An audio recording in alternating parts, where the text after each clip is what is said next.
R&B Money. We up. Thanks. jvalentine. We are the authorities on all things R&B.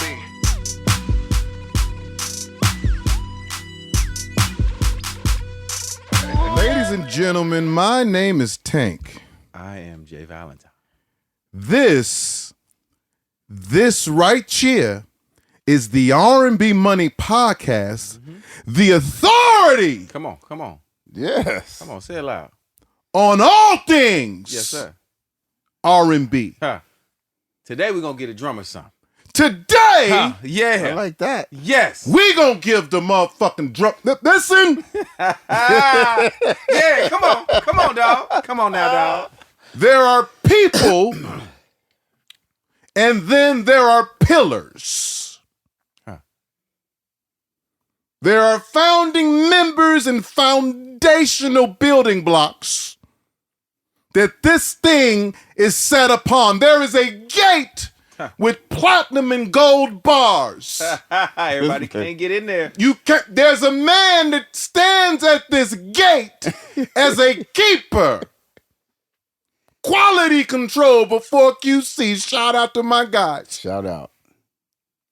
This man, this legacy is the reason why we are here. 100%. 100%. I won't labor before you long. This intro could take years. We want to get into the information and the method of the madness of the man, Mr. L.A. Reid. Yeah. Wow. Yeah. Hey, listen. Wow, you're good. Oh, we waiting on this one. He'll Oh kick Michael my Buffer's God, ass, you're man. good. Oh, we've been waiting on this one. Yeah. Damn. I've been lying on this one. I've been in the shower like this. Okay, and then the bars and the pillars and the There's gates. not nigga. one thing I can say that can live up to that. That was so good. I was shaving, and then the man is the man of a man. Hey, you're important. Thank you, sir. Thank you. Thank you. We've been waiting This on is important. Being here with y'all, this is important. Thank you. This means everything to me. Thank you for Yes, inviting sir. me. Yes, sir. I have to say, like, I can't overstate your importance, your contribution to all of this. Like we were all babies. I don't even know if I had a dream of being that. Like it was so far away. What you were doing, what you guys, it was just like you just watch in amazement and say, I don't even know what that is. I don't even know if I'll even get to that. I don't even know if I'll ever attain. But it gave us levels. You understand what I'm saying? It gave us inspiration. It gave us things to aspire to. It gave us a sense, as I spoke before, a sense of quality, like we're being seen for what we are.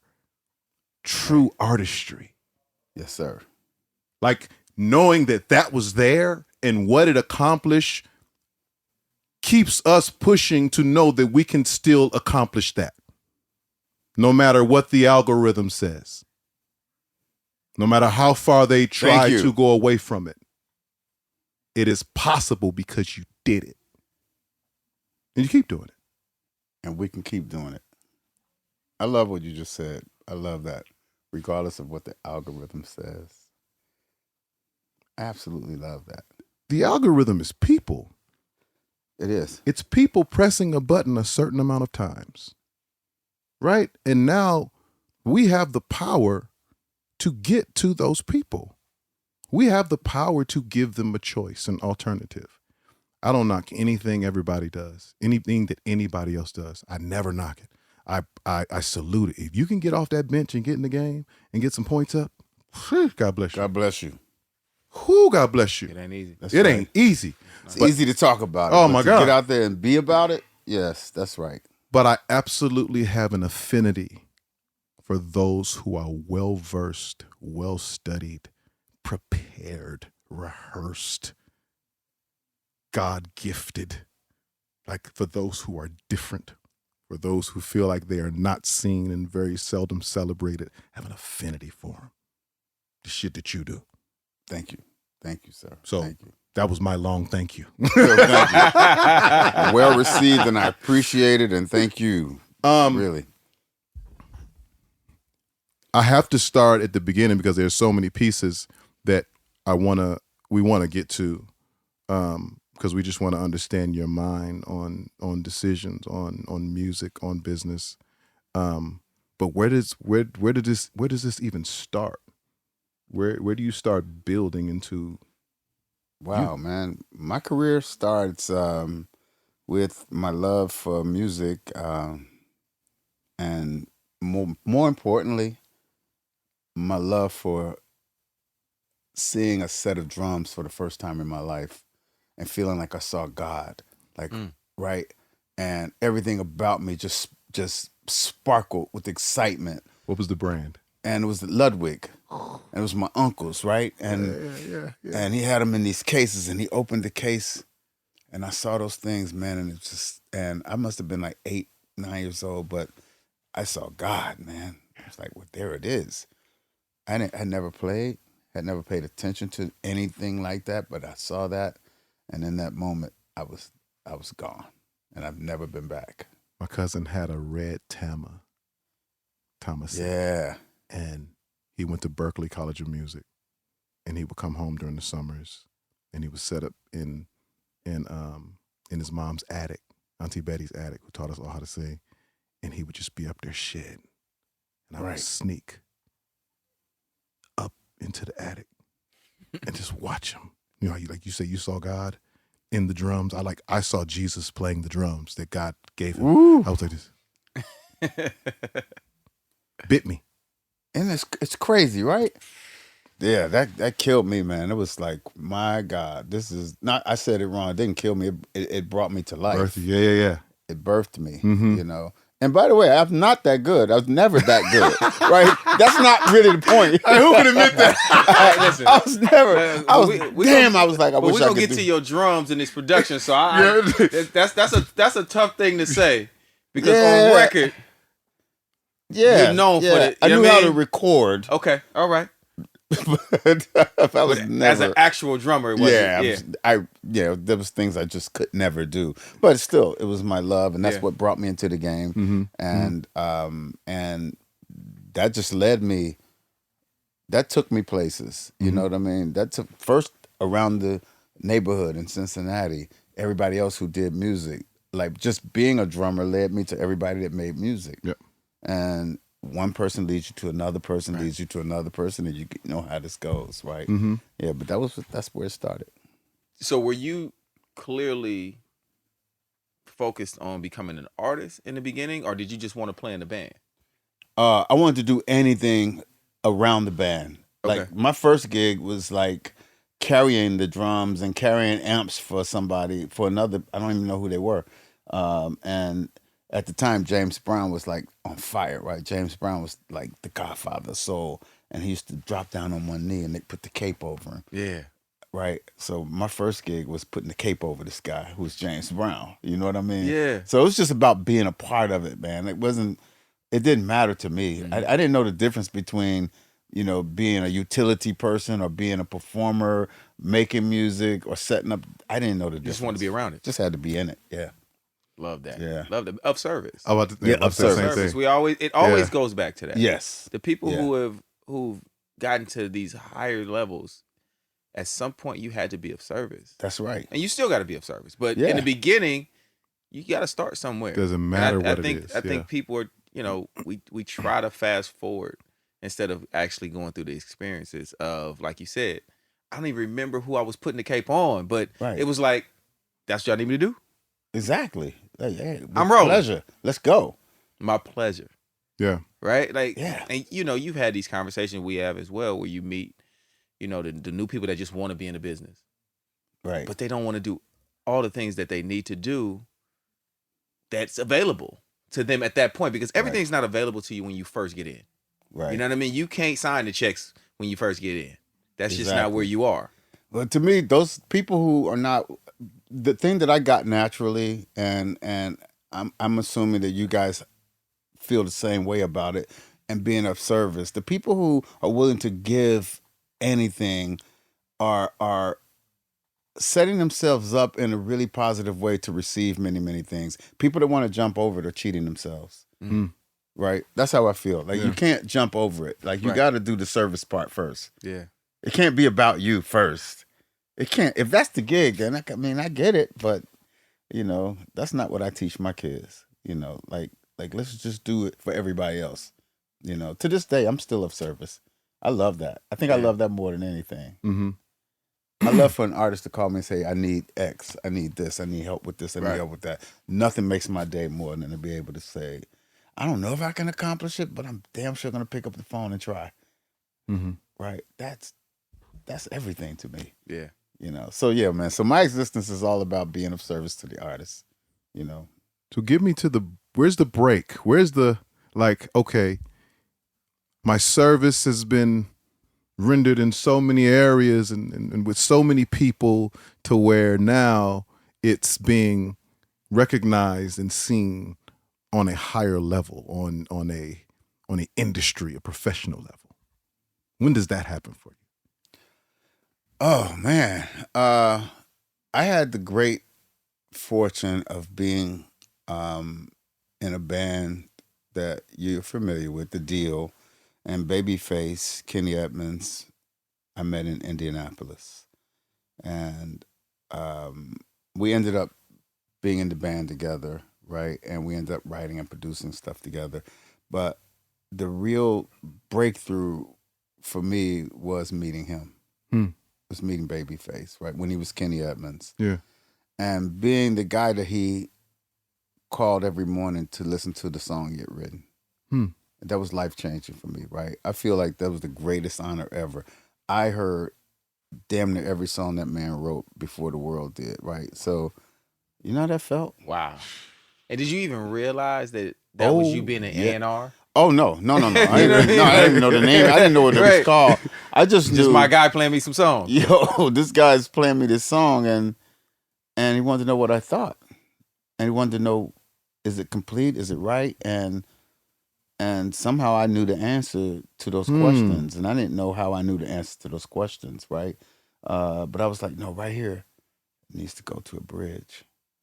And it needs to do this, or it needs to do that. Or, I knew how to coach it. And I didn't even know where that came from. But it was all, you know what it is? It's memory. It's like the music you listen to, the music you grow up on. What you're really doing is you're really trying to do what you've heard. Do what you're trying to recreate. And so if a song does a certain thing, you want your song to do that thing that your favorite song did, right? Yeah. And so I was I was in touch with that. Yeah. And so I could tell him, I could give him advice about it just based on being a connoisseur of music. I really listen to a lot of music. I still do. I listen to tons of music. So I keep that muscle, intact. Yeah. You know what I mean? Yeah. But anyways, that's what it was, man. That was the breakthrough. He told us that you said he had to be more breed though. Oh yeah. That was to get in the band. Yeah. That was like the thing though. He was like, yo, you're not breed enough yet. No, he wasn't breed enough. Like we were a breed band. You know what breed was? Breed was Absolutely. just okay, great. Man, I'm so glad I'm in the room with y'all.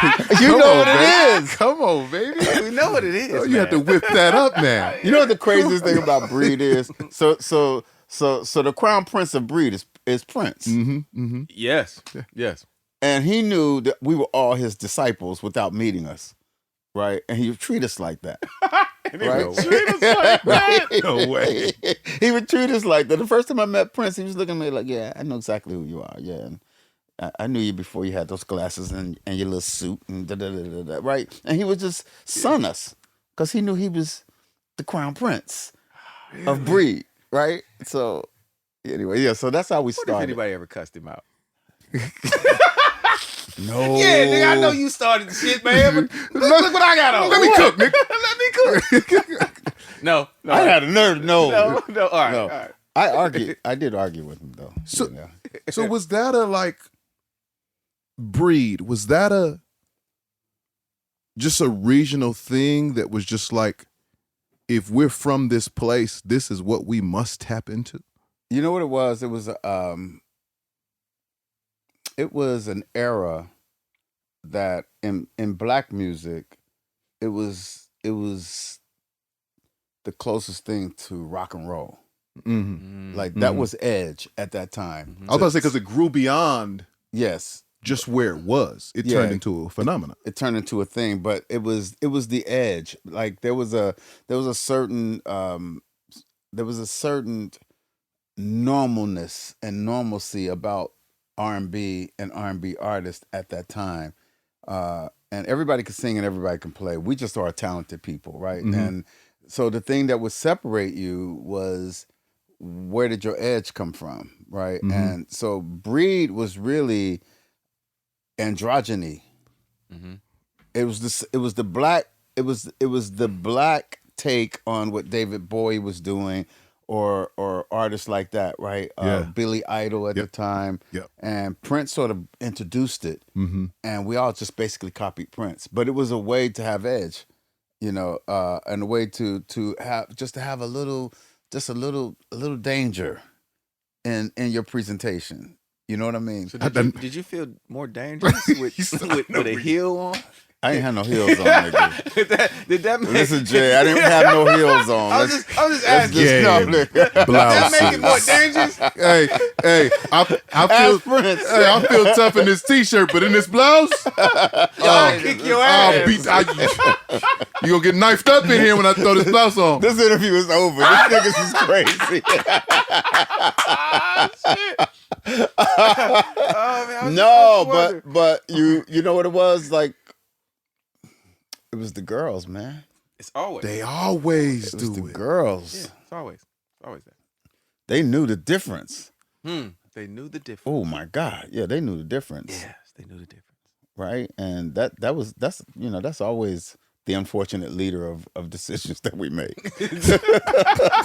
I like how you put that. Oh, R&B music. Hey, I like how you put that. Because if a woman jump, 10 men is gonna replicate that process to get her to jump. There you go. Replicate that process. There you go. Yeah. So I met Face. He wasn't Breed, and we talked, and he wanted to join the band, and he was so gifted though, and that was the only reservation, because at that point we were me and the guys in my band were focused on. We'd already done the club circuit, the Chitlin circuit. We've been playing for years, man, right? And now we need to break. Oh, So y'all we're have been a focused. band for years. Yeah, we've been doing it for years. Yeah, we used to play clubs 6 nights a week, 4 shows a night, an hour each. Hold on. What? Yeah, that's how we grew up. What?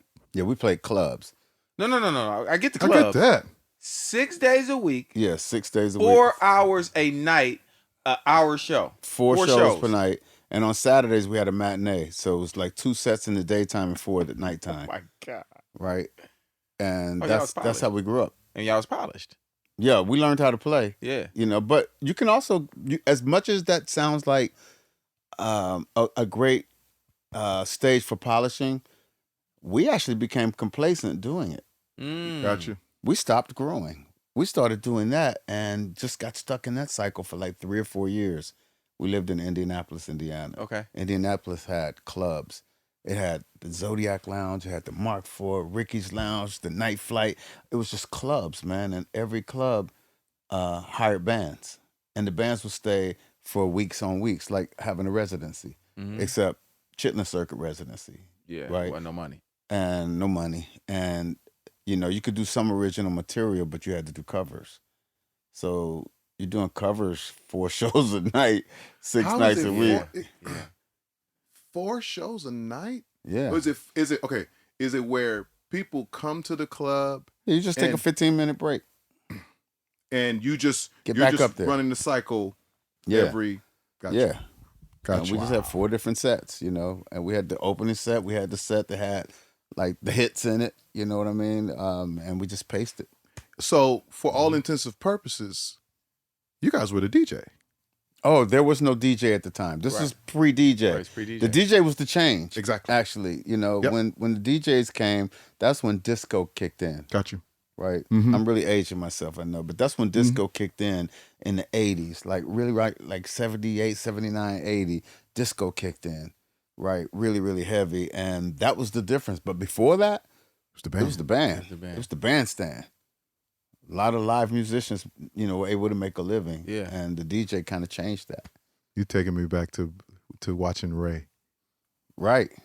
And them in the club, like full sets. Getting like to it. Getting to it. Yeah. So how long does it once Kenny gets in the group, is now the focus make these records, get a record deal? Yeah, we switched our focus right before meeting Kenny. We had come tired of playing clubs, and we started saving up some of our little club money and buying machines, buying tape recorders, like 2-track or 4-track reel-to-reel. Took our mixing console from the live show, brought it into a room, and we started recording. And we started making demos and really getting serious about it. And that's kind of how we ended up like making the transition. The focus was, let's make the best songs we can make and figure out how can we get them to Solar Records. Like, we only wanted to be on one record label. We didn't want a record deal. We wanted a record deal with Solar. That's it. That was it. We wanted that. Why Solar? Because my music teacher from Cincinnati was signed to Solar. My music teacher's name is Terry Brown, and he had a brother named Gerald Brown, and they moved from Cincinnati to L.A., and they had a group called the Soul Train Gang, which morphed into Shalimar.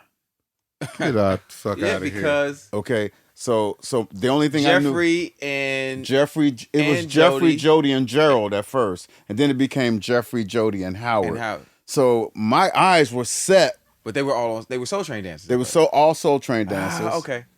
But my music teacher came out here, left our high school, and came out to join Don Cornelius and Dick Griffey. And so I'm sitting in Cincinnati like, yeah, I want to be there too. Yeah. And so my mind was just Stuck, focused on Solar Records. And I sent my first demo to them. I got a rejection letter, and I thought that was the greatest thing ever. The letter was? The letter. Just getting a rejection. They're talking to me. It had the logo on it. It had Solar Records on it. Yeah. I'm like, okay. Yeah, I'm getting somewhere. I can get a better song. Listen. But now that I know you listening. Now I know that you're listening. And you know what? It's crazy how... And we ended up getting signed to Solar Records. What was the song that did it? Body Talk. You know the song? No. Body Talk by the Deele. It's the first song we made. Not the first song we made, but it was the first single that we had as a group. And I wrote it. I co-wrote it with a couple of other guys, and it worked, man. Got us the record deal. Next thing I know, we were on tour with Luther Vandross, opening for Luther and the DeBarge. Wow. Life changed. That's what I love about what we do, man. One song can change your life. Lottery. The lottery. One song. Yep, that was your lottery ticket. We went from being in the chitlin circuit, man, eating Popeyes, So on tour with Luther. Popeyes on credit, by the way. What you mean? Yeah, because I went to the Popeyes guy that ran Popeyes. And was like, hey, I got to feed my band. I could pay you at the end of the month. You was getting Popeyes on credit? My man was like, all right, I trust you. I fed my band Popeyes. The end of the month came, I paid him. Next month, I was like, I got to do it again. I got to do it again. I'm about to go to Chick-fil-A. We was hustling, man. Like, I love it. At the end of the month? And see if I can pay at the end of the month. At the end of the month. I promise I'm good for He trusted me, man. the tab at Popeyes. Wow. You had a Popeyes tab. That's surviving. I've never heard of that before. I never heard of it. So I'm a band leader. I got to take care of my guys. Yeah. That's what mattered, right? I got to get their rent paid. I got to get them fed. I got to get them ready for the show. Yeah. Whatever you need. You need guitar strings, whatever you need. My job is to make sure So that was always your function from the beginning. You were Always, like, all my life. this thing, we're putting this together, and whatever y'all need, And you're I'm going to make it happen for you. facilitator. 100%. Yeah. And it became casting. It became, okay, I got to get the right members. I got to get the right members with the right look and the right everything. That's where the baby face piece comes in at. Yeah. That's the whole conversation about not being breed was, okay, you have the musicality, but you're not the right casting. And he fixed it.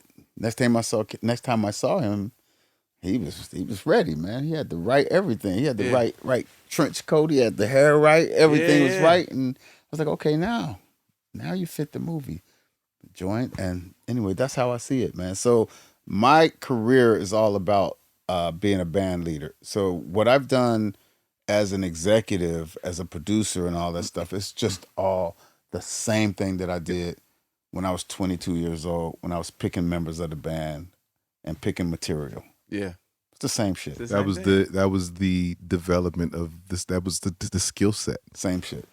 Because I was never the talent, right? I had some talent, but I was never the talent, right? So I was always the different talent. I was the eyes and the ears and the ingenuity. Right. And you were able to identify that. Yeah. Because that's the one thing I feel like as well, especially in this day and age.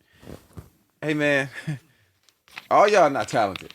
Everybody's not, you know what I mean? Or maybe you're talented, but you meet someone. Right. And you're like, you know what?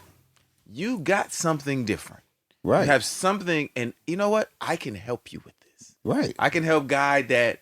Yep. We can figure this whole thing out together instead of it being like, nah, I'm going to just be the artist, and I'm keep all these songs for me. Need it to be me. It's just... Oh, my God. I met so many people. You guys have, too, that I'm like, damn, if you just get out of the way. What? The career you would have if you would just get out of the way, right? But it's got to be about you, huh? Okay. All right. Tell me something. Dick Griffey. Yes. How was he as an executive? Dick Griffey was he had great taste. He was tough. Mm-hmm. He was tough, but he had a soft spot for talent, right? But the way he would talk to me, he talked to me like, you know, like a tough guy. Yeah.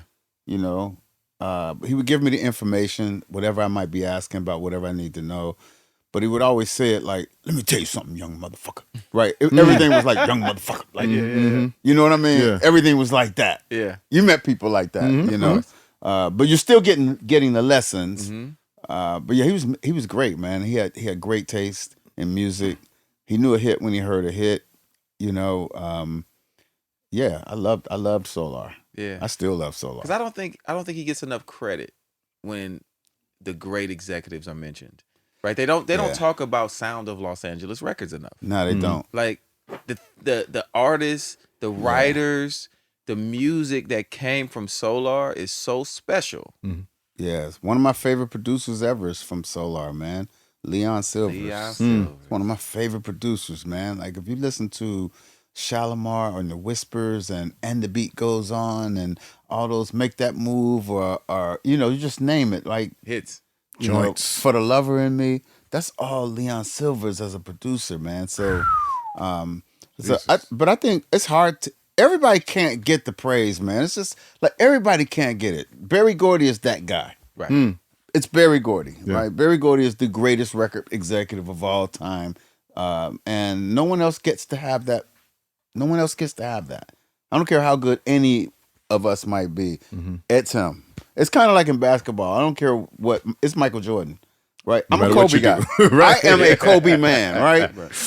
But it feels like it's just going to be Jordan forever. It starts and ends with him. It starts and ends, right? Yeah. Because it's the blueprint. It's everything that we're aspiring to be and how we should do it and how it starts there. It starts there. He had the coolest shoes too. He had the coolest shoes. He transcended basketball. No, because and even when you look at a Berry Gordy, right? Motown they had a different type of shine to it. Right. It had a different type of thing to it that no one had ever seen at that point. That's the other thing I think that happens with Michael Jordan. No one had ever seen the tongue out, the bald head, all of that, the band shoes, all of that, the Nike money pushing it. You know what I mean? It was a lot of things that came together, made that what it became, right? And I feel like for us, Berry Gordy sits in that spot where he broke down so many barriers. I think people who are thought of as the first greats at anything, it's just very tough for anyone else to really hold that title. Yeah.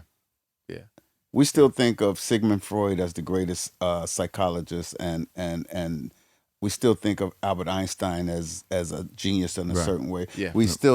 Those things don't change. Yeah. Right. There probably and they shouldn't. There's probably somebody who is a better psychotherapist than Sigmund Freud, but it doesn't matter, right? Yeah. You know what I mean? Yep. But I think that's ultimately a big reason also why we started this show is so that we could highlight everyone. I love that. That's really something that is very important to us. Mm-hmm. That someone like Dick Griffey gets the celebration that other labels may have gotten. Because what he did is so special and it's still lasting to this day. Yeah, still. You come from Solar. Yes. Babyface comes from Solar. That's right. You know what I mean? Like, that's right. This is something that has and stood the test of time. Yeah.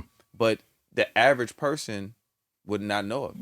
Right. Even some of the early, you remember like Coolio sampled Lakeside's Fantastic Voyage. Mm-hmm. Like even it transcended R&B and pop at that time and even made its way into hip hop, Dick Griffey is incredible, man. He really is incredible. I learned a lot from him. Really learned a lot. Yeah. He let me study under him. He let me hang around and just watch and ask questions. I would ask anything.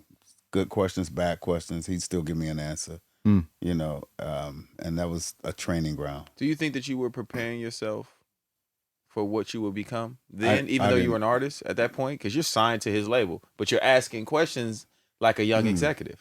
I didn't know I was doing that. I really didn't know. I was just trying to survive, man. Again, I was just trying to get the bills paid, man, and get my band fed.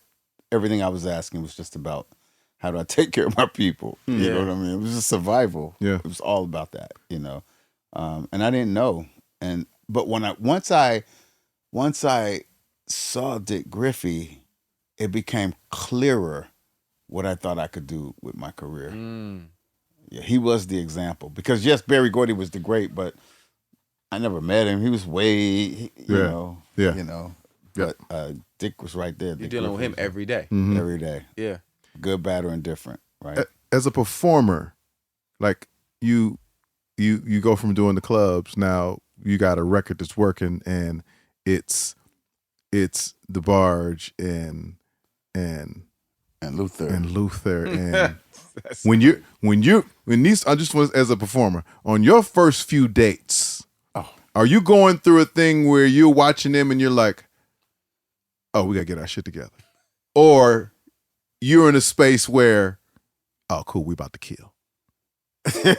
That's a great one. So the first show, Market Square Arena, Indianapolis, Indiana, arena. From a little bar to arena. Yeah.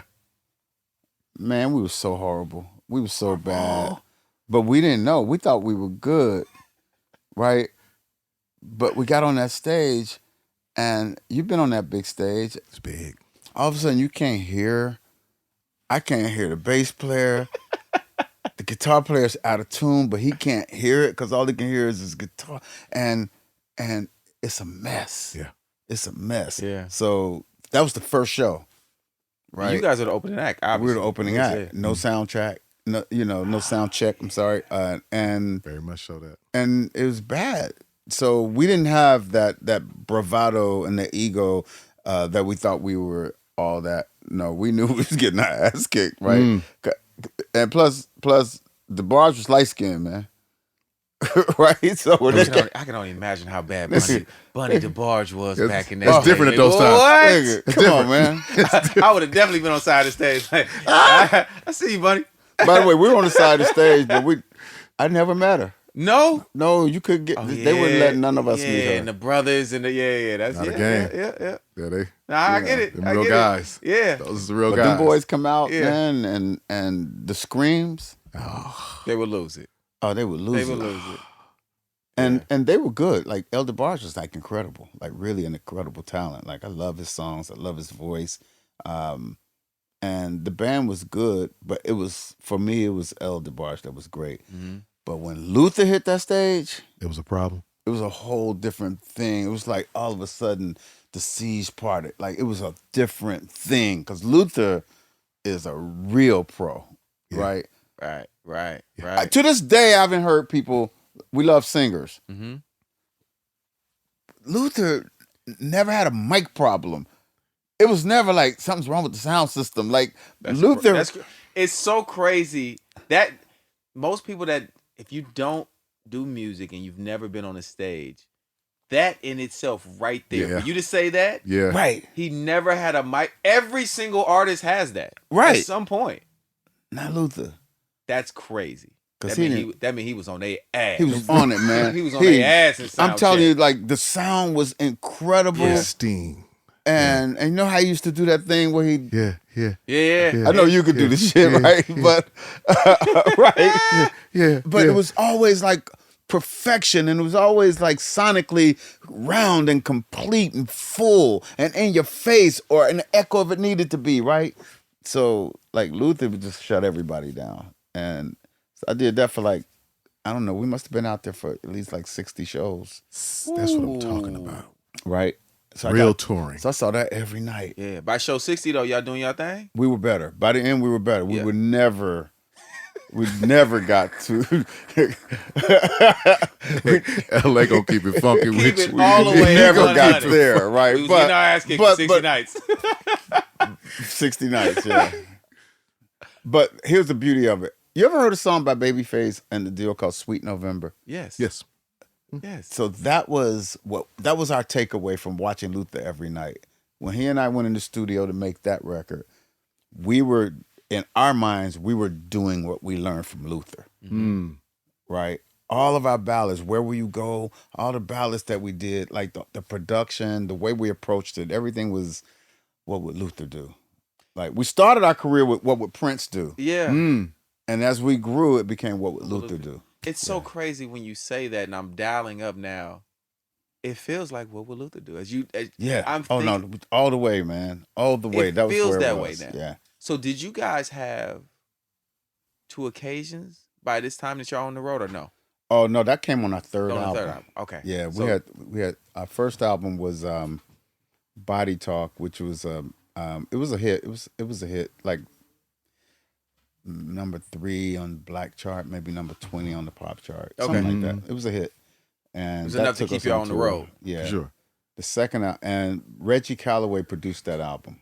Sorry, Yeah, guys. Reggie. You know Reggie? I talked to Reggie like 2 days ago. Yeah, Reggie produced the album. I got man. a Midnight Star LP. Oh, I saw that. You got a headline out there. Yeah. That's right. Yeah. That's right. But Reggie produced it. Second album, Dick Griffey said he came to Cincinnati to visit. We played him some demos. And he said, "Who produced the demos?" I said, "I did." Mhm. He said, "Well, then you should produce the album." Mm. So I produced, me and Face produced the band's second album. And it was a disaster. The songs were good, but we just didn't get the singles right. Okay. And then Dick moved us to LA. He called me one day. He said, "Let me ask you something, young man. Why are you still living in Cincinnati?" I said, "It's home." He said, "Let me tell you something. Think you know everything." This is Dick. He just talks like this. He said, "You could make more money by accident in Los Angeles than you can make on purpose in Cincinnati." That's all I needed to hear. There it is. I'm still in that. There. I'm still in That's that. what it And because that is is. what it is. I say it That all was the it. time. You in the right place at the right time and have the right conversation. Your life can change. It changed. So we moved out here and started working on the albums, started working on the record, meeting other people, meet Shalimar, meet the Whispers, meeting people, and then we started producing and writing together. And then we had 2 occasions, right? Which was originally it was an up-tempo song. It was a funk record at first. And 2 occasions of funk yeah, record at it first. was a funk record, yeah. And then Face took it. Was one of the other members of our band, Deele, actually wrote the song. And Face took the chorus that Deele wrote and turned it into a beautiful ballad. Mm. Yeah. And I was like, oh, there it is. We got one. We got one. So let me ask you a question. Like, was that production a result of now you're in LA, you in these different rooms, different studios, different level of producers and writers, and you like this, okay. And that triggering the competitive nature, Right. yeah. and sharpening the tool at the Yes, same man. time to get you to a new place where it's like, nah, this is Now we here. Yeah. So you know how music works. When you the first time you made, I ain't gonna say your first hit, because your first hit was like, oh, I got a hit. But by the time you were like into it, you actually knew when you nailed it. Absolutely. You know that point where your knowledge just kicks in and you know you're in the bag. You know you're in your bag. Yeah. You know you're in the zone. Yep. And everything you do at that point sounds really good. Yep. It doesn't matter what's a hit and not a hit. Everything is quality at that point, right? Because you're now in your bag. Talk.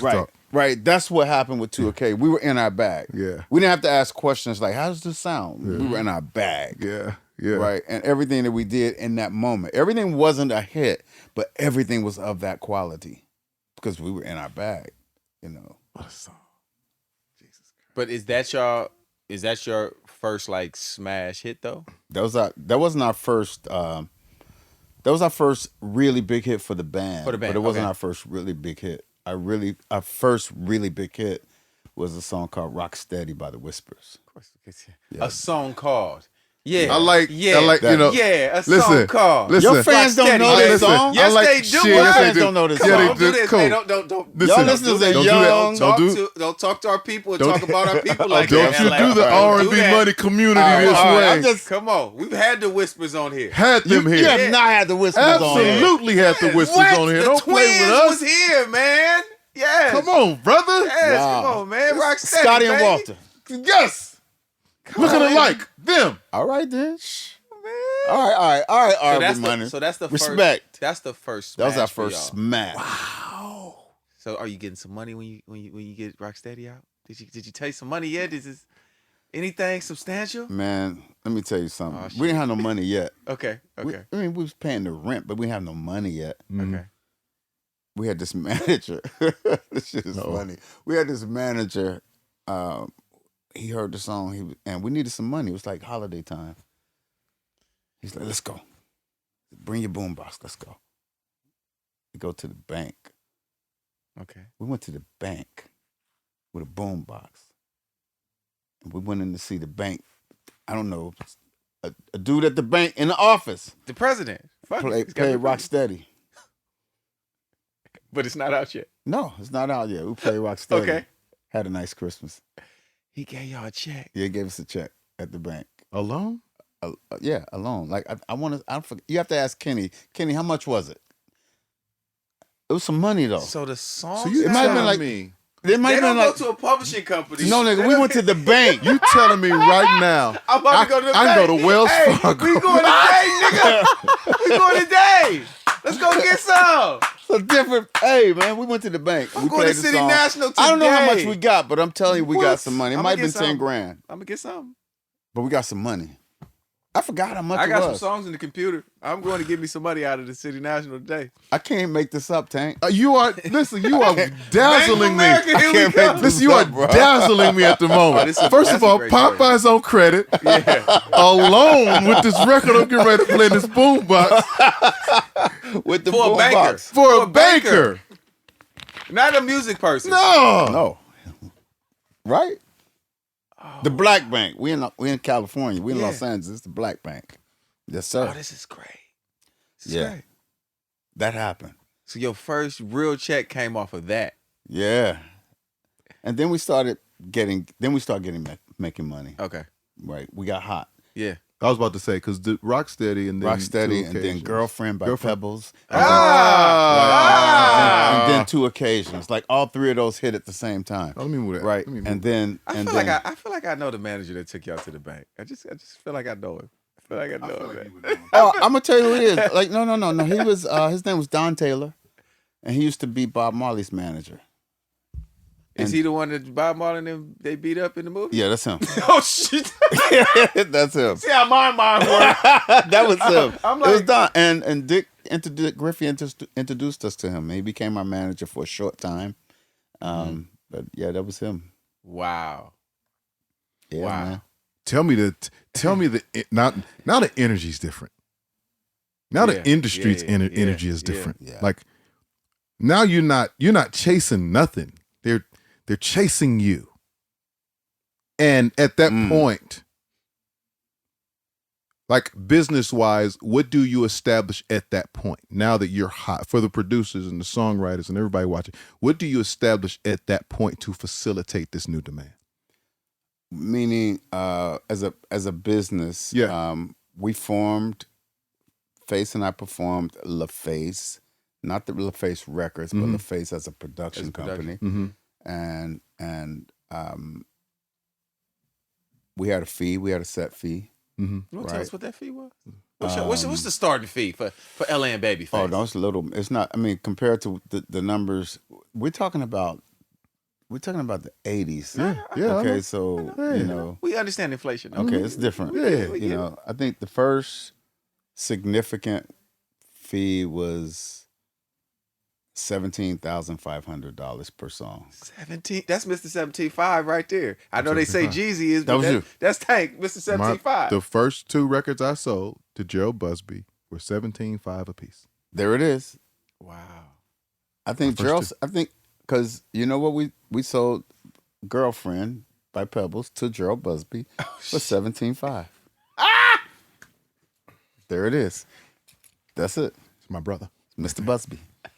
That's crazy. That's the number. That was his number. That was his number. That's crazy. He's like, I like this record. You know what? 17.5. Keep the party going. Right. That was a magical number.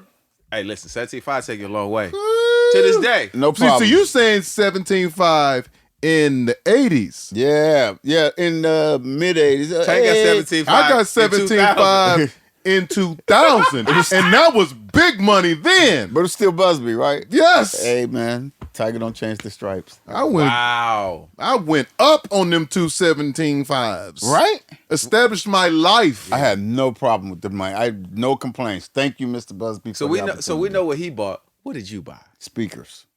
First thing. Yeah, first thing I bought was a set of speakers. You so smart. I promise I'm not, right? I promise you I'm not, right? You better than me. I promise I bought I'm rims. Not, man. You're so smart. I bought rims. No, but but I'm a sound fanatic, right? So I bought. When I look around, I'm like, damn, I got so many fucking pairs of speakers. Like, I'm a sound fanatic. So I bought a pair of. I don't even know what they were, man, but they sounded great. Yeah. Or they would just playback, or so you could.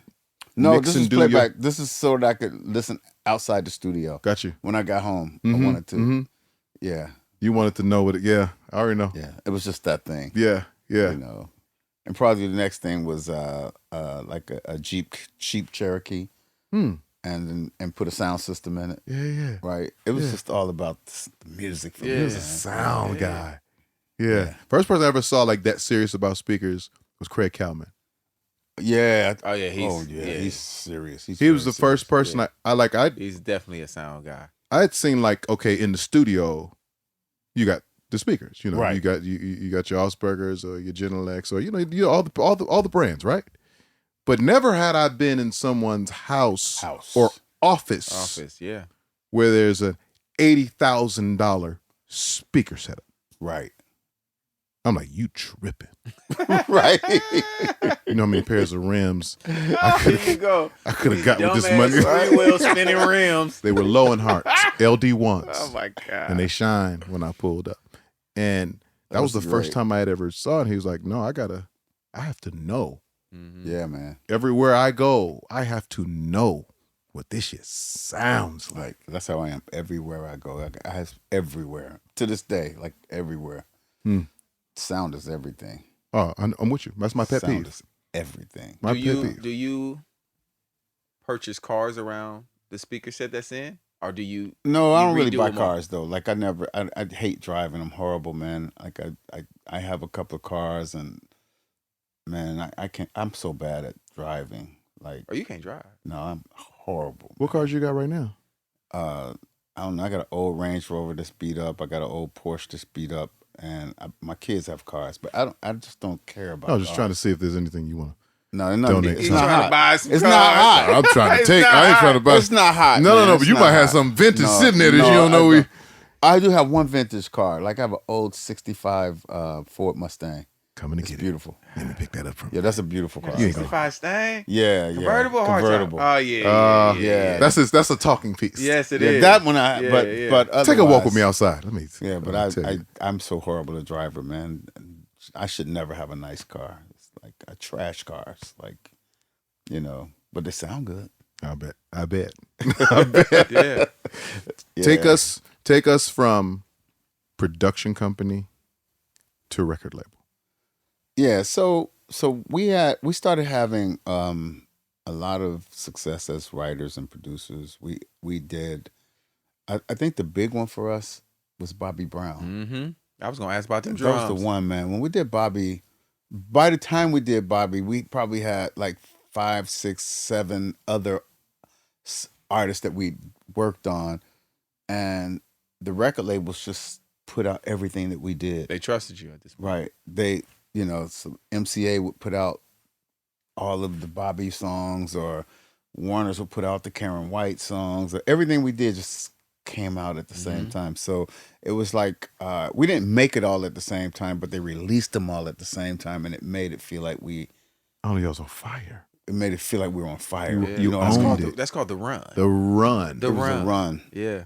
What? And What were you thinking? What was y'all thinking about when you was making that Bobby Brown? Like, oh man, it was just that was being in the bag, man. Like what those a songs. fucking bag. Like I'm gonna tell you the one. I love all of them, but the one I love is "My Heart Belongs to a Roni." The truth about The truth about a Roni. She's the sweetest little. And he wrote that when we were on tour with the Barge and Luther. Kenny wrote that in Miami, Florida, on a night we had off. We didn't know why we were off because Luther and DeBarge still had a They show. were still on. Yeah, but for whatever reason, we were off that night, and I remember this girl walking into the hotel, and he saw her, and he loved her, but she went with one of the other band members, right? And I just saw Kenny just like in his bag, in the zone, looking at her, and he went to his room, and he came back, and he played me "The Truth About a Roni," and we held it until 1980, and that probably was like that had to be like 83 or 84, and he held that like song. 6 years. He held that song until we did Bobby Brown. Then he pulled it out, my and we did it on Bobby God. Brown. it is. I wonder if I got a Roni in a tuck somewhere. Hey man, Yeah. I gotta Yeah, go. man. I gotta go listen to these songs, Truth man. About a some of the Roni. most timeless. Oh, and I love Music. that. I love that song. I loved all of it, but that one was like special to me. Now that you told that story, I gotta go listen to it again to see how he painted it. I'm Oh talking. yeah. But I didn't touch the demo, right? Mm-hmm. So, he did the demo. But when we did it on Bobby, I put my thing on it, right? And that's what I want you to listen to. Okay. I want you to listen to that. Yeah.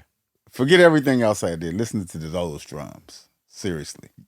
So the drums. Listen on, to that. It's on Roni is you. Listen to that. That shit is smacking.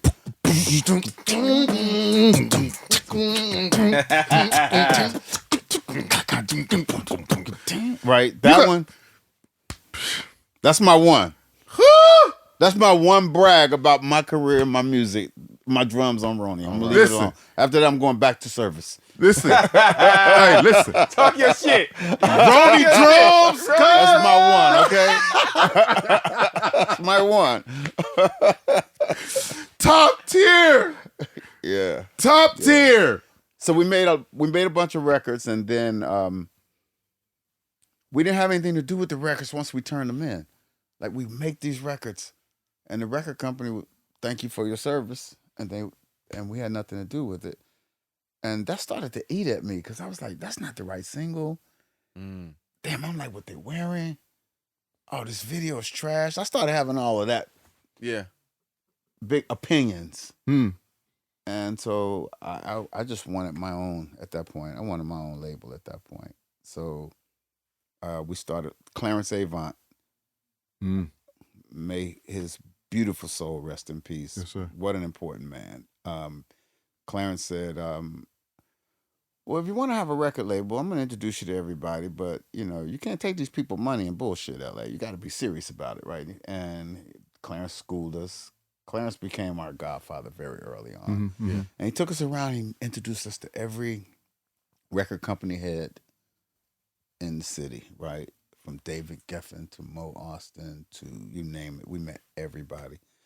And we ended up, we thought we were going to make our deal with David Geffen, but we ended up doing it with Clive Davis. Mm-hmm. And we started LaFace Records with Clive. And then we moved to Atlanta and started the label. And that started the next chapter of our lives. What went into the Clive decision? Was it just an overall better deal, meeting of the better minds? I think that if you ask Kenny, it was because Whitney Houston was an artist at Arista. And Kenny being, the most incredible songwriter I know, he wanted to work with Whitney. Yeah. So that was his attraction. Wow. Yeah. For me, it was when I was 18, Clive had a book, and I read his book when I was 18. And so I was enamored with him. Right?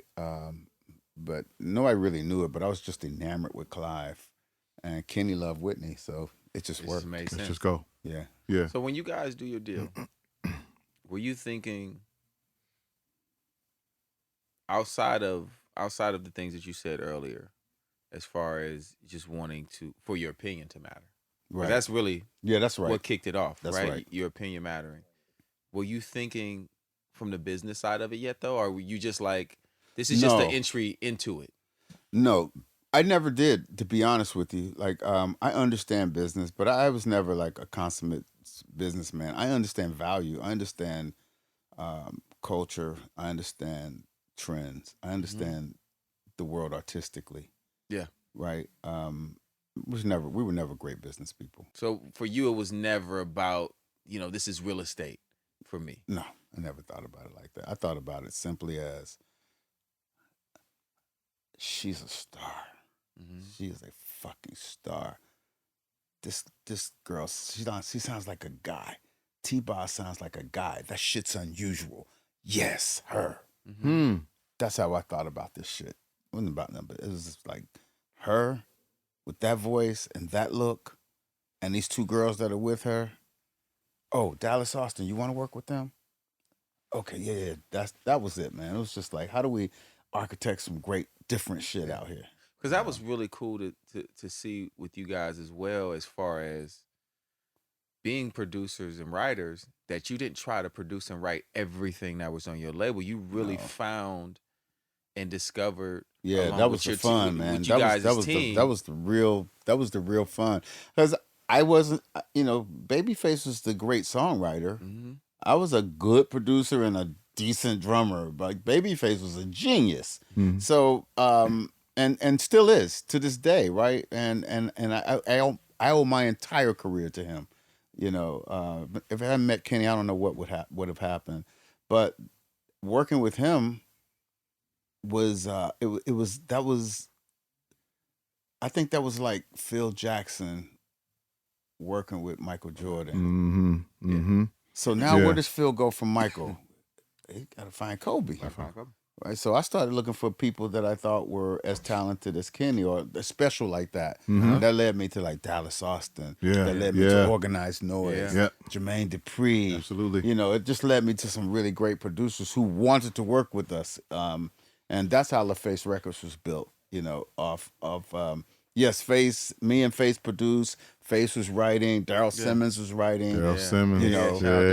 All of us were contributing. KO, my high school best friend was in it. But the real growth was Organized Noise doing Outkast and Goody Mob, and Dallas Austin doing TLC, and Usher being with Jermaine Dupri. That was the growth. It's really awesome to see that, because it was like you were just, like you said, you were creating extensions of yourselves to pull all of these things together. Yeah. It's like, how can we, us, exist in 4 different rooms at the same time? Exactly. And get it all done. That was it.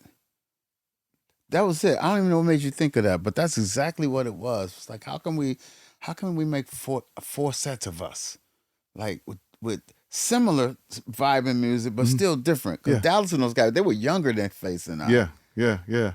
they had 1 foot in hip hop, But they had right? Yeah. They had magic. And we were pure R&B, maybe 1 foot in pop. Mm-hmm. You know what I mean? So that, and then Jermaine was a DJ. Yeah. Organized Noise were purely hip hop, right? So those extensions of us was really like, that was the magic. That's the most fun I ever had.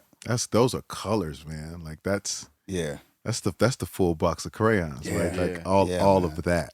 How long did it take to garner success as a label? First couple of years were really rough because we didn't really know. We thought we knew. We had so many hits at that time, right? We thought we knew. And I'll tell you exactly when the turning point happened, right? So it took close to 3 years to really like have a legitimate hit. And we signed this group called Damian Dame, right? First act, Face and I produced the entire album. And singles, we put out a single. Arista, our joint venture partners, put out a single. It was doing okay. So I went to Clive Davis and I said, Clive, like, I need you to push the button on this thing, man. You know, he said, what's the button? I said, like you did for Whitney Houston. Like, I need you to push the button. And we were at a conference when I said this to him. He said, the button, huh? He said, sit right here. I sat down beside him, right? We were at a conference in I forgot where we were. I thought we were in Florida. I can't remember, maybe Miami or something. Anyway, Whitney Houston comes on stage, and Whitney Houston sings. And he looks at me and he said, that's the button. He said, no. He said, do they sound like that? Shit. And I was like, oh, so what you telling me is my shit is not hot? Oh. Because I really did think, like, record labels, they take talent, good, bad, or indifferent, and they push the button. Yeah. And the shit goes, right? That's what I thought. So Clyde pushed the button. This button that we've all heard about. This button. It's a button, Sit right? down right here, young man. Let me button, teach right? you something. And then I saw it. I was like, oh, I get it now. Yeah. And I thought I knew. Mm-hmm. But when you're a producer It's and the a other writer, side of the game. and when everybody's hiring you to make records, Yeah. you start thinking that you start thinking that you're the shit, you know? It's you. You Right. think you sweet. Right. And Right. I was like, wait a minute. Oh, so signing talent is, that's different than producing talent. Oh, so it ain't about us anymore. It's about getting the right. So got it. So then, we got lucky and signed TLC. Signed the button. And Tony Braxton. Yeah, another button. Both of them are like 2 weeks apart. Y'all signed them 2 weeks apart? Yeah. Wow. That was the button. That was the button. 2 buttons. Yeah. And then we had a great fortune again because we signed Outkast and Usher. Yeah. In the same month. Now you got a cardigan. Those are 4 buttons. Right. In the same month. Like so okay, now it's That's working. very expensive. That's expensive. Expensive. Yeah, so then that was it. So it took about 3 years to get it right though. So do you remember the first LaFace hit record? Yeah, it was the Boomerang soundtrack. Jesus. Yeah. Christ. Oh yeah. Yeah. Boomerang. Yeah. Jesus. Yeah. Christ. And that's ultimately how y'all launched Tony.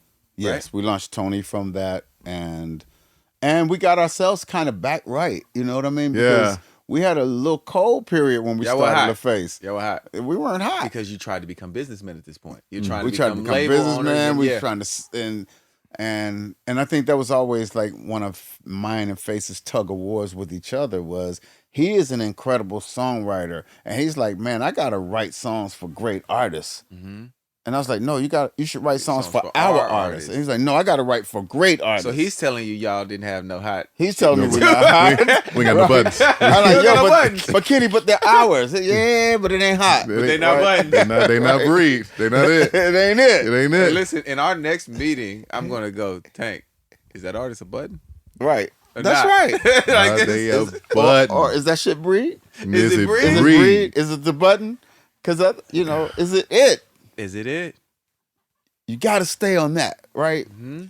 Yeah, so that's what took a long time. But then Boomerang kicked in, and Tony kicked in, and End of the Road kicked in. Right. Yeah. And End of the Road was. Oh yeah. Although we've come. Yeah, that was, and when we did it, I think I'm sure Kenny knew it was great.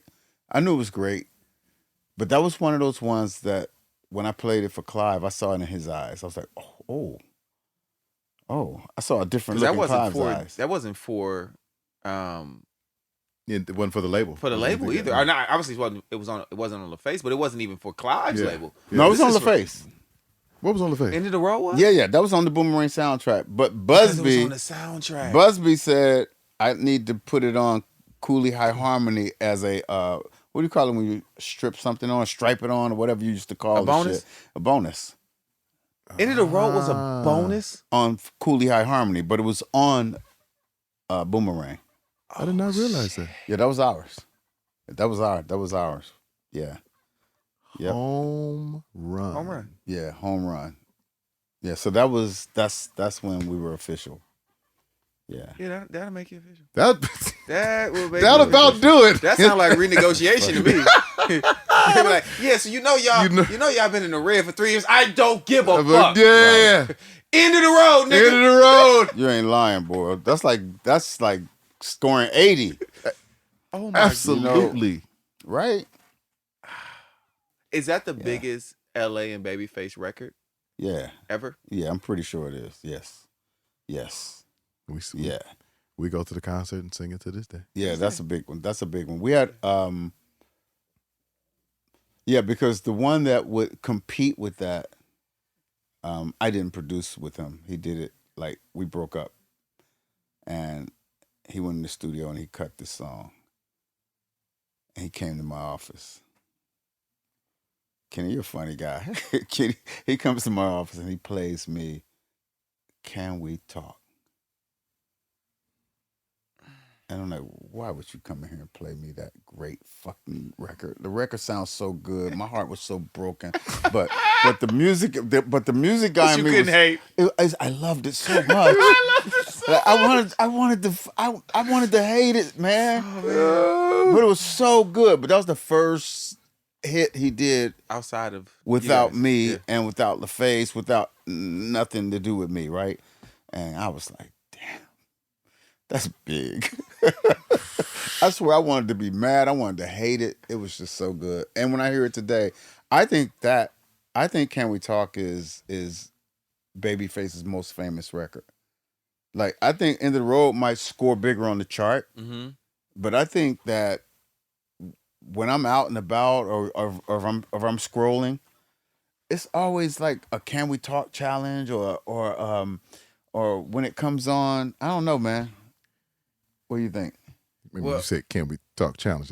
He made up the Can We Talk that was challenge. I started the challenge. Yeah, I did that. He started it. To my point. Yes. You need an End of the Road challenge. I need in the road. I knew that. You need an End of the Road challenge, dog.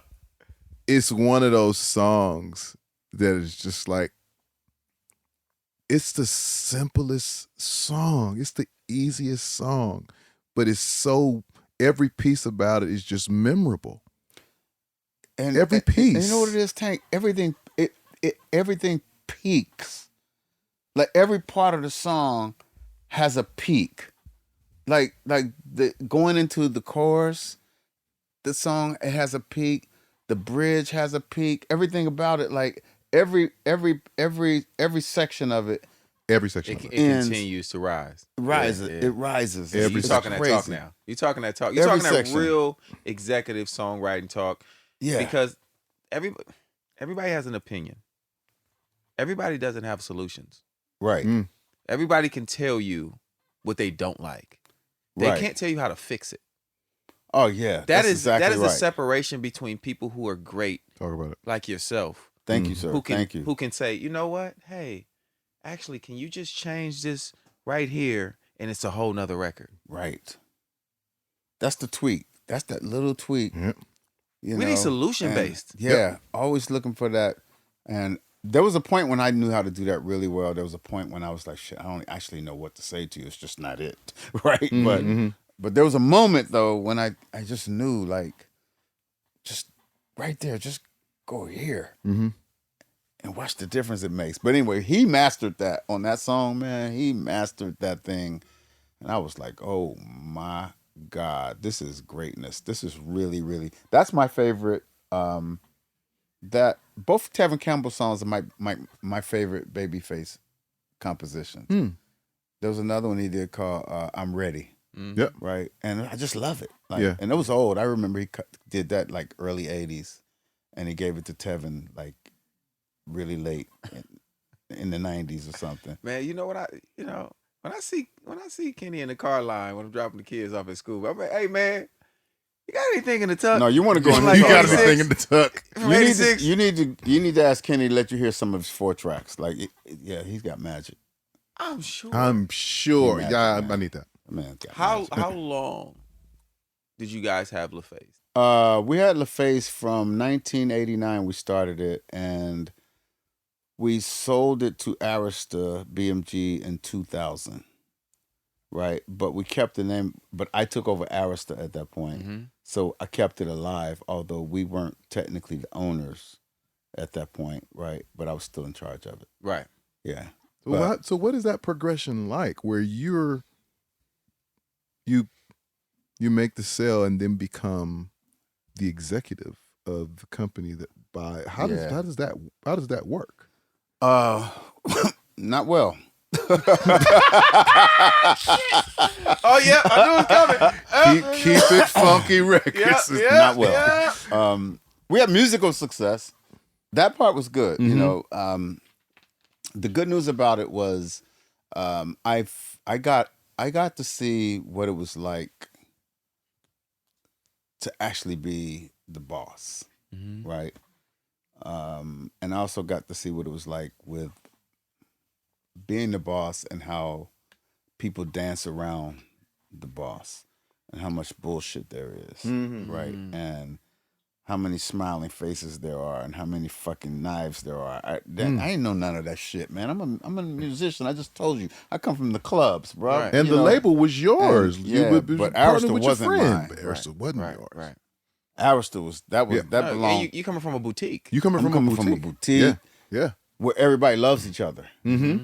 And everybody has a common goal. Yep. And we're all like bootstrapping it. Everybody wants to make it. Everybody's happy for the success. And all of a sudden, it's a political, environment. Yeah. So it was tough. That was tough for me because I was like a country boy. I didn't know anything about this shit, But I knew what I felt about music. And that was my saving grace. Yeah. Right. So we signed, while I was there, we signed Ciara. We signed Avril Lavigne. We signed Pink. We put out Pink's first album. So Pink wasn't through LaFace. Pink was signed to LaFace. That's what I thought. Okay. But her first album came after taking the job at Arista. Gotcha. Yeah. Her first single came while it was LaFace, right. And then the transition happened. Because I know there's a group called Blackpink now, but she was the first Black She's Pink. Pink. That was the first Black. Yeah, she was the first Black Pink. There's that. Oh man, listen. Talk that. I met her at the studio. There's that. I met her at the studio back in the day, and I was like, "Oh, you." Yeah. Oh, okay. Yeah, and you think? Yeah. Okay. Yeah. You're a black white girl. I see it.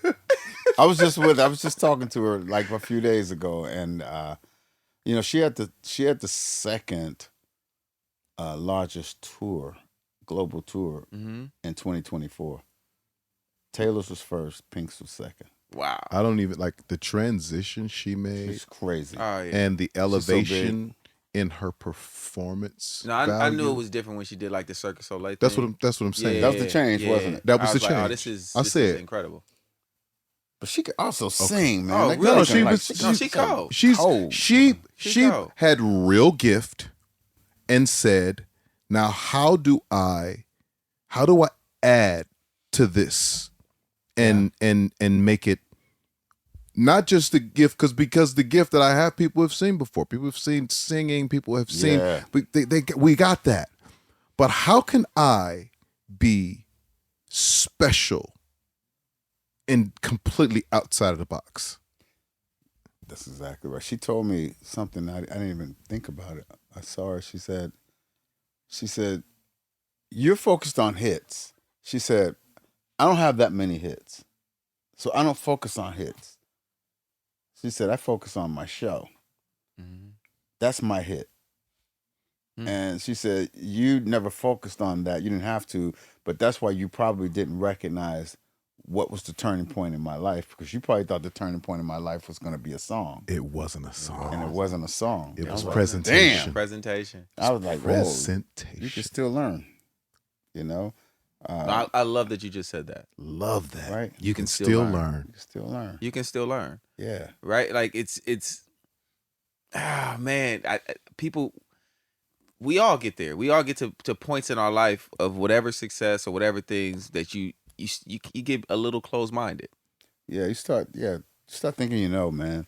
And I don't know. The more I know, the more I realize I don't know. You know what I'm saying?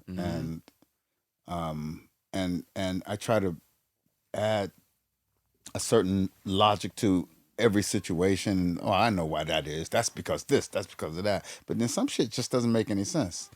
You know, like we were talking earlier, we're watching the Grammys. I was watching the Grammys. It's a great show, man. It was great.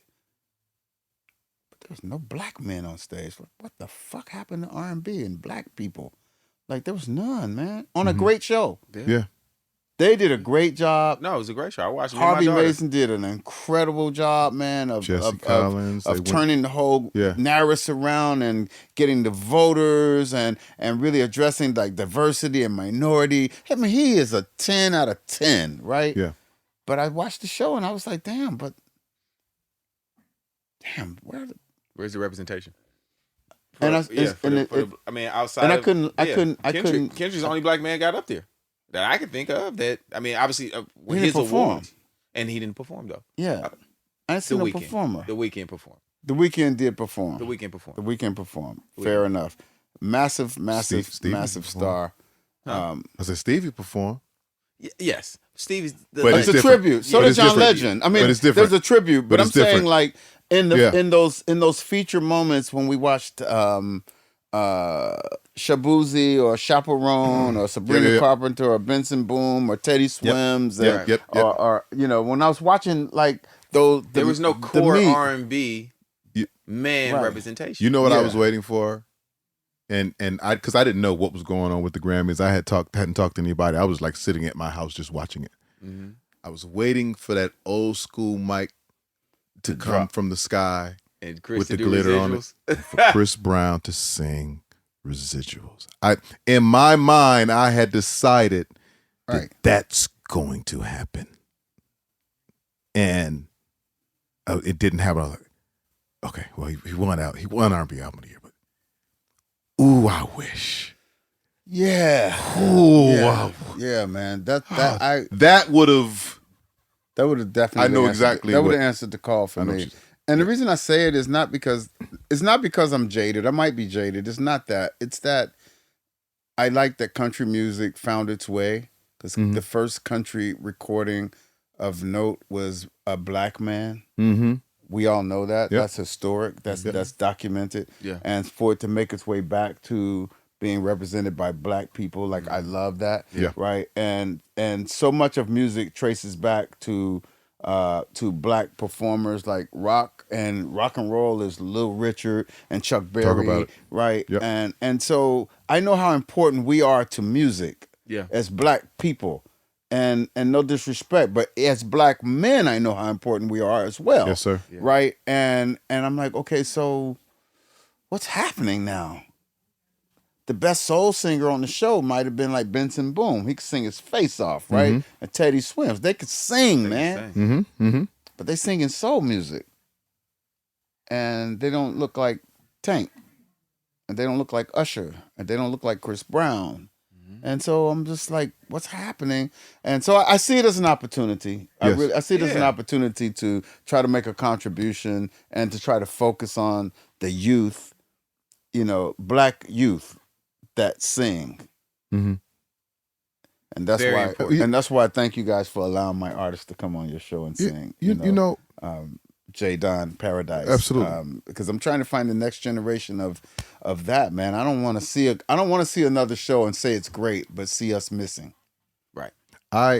As you say that, I'm just thinking about our upbringing, where we had Bobby, we had New Edition, Yes. we had Guy, we had Babyface, Right. we had R. Kelly, we had Maxwell, we had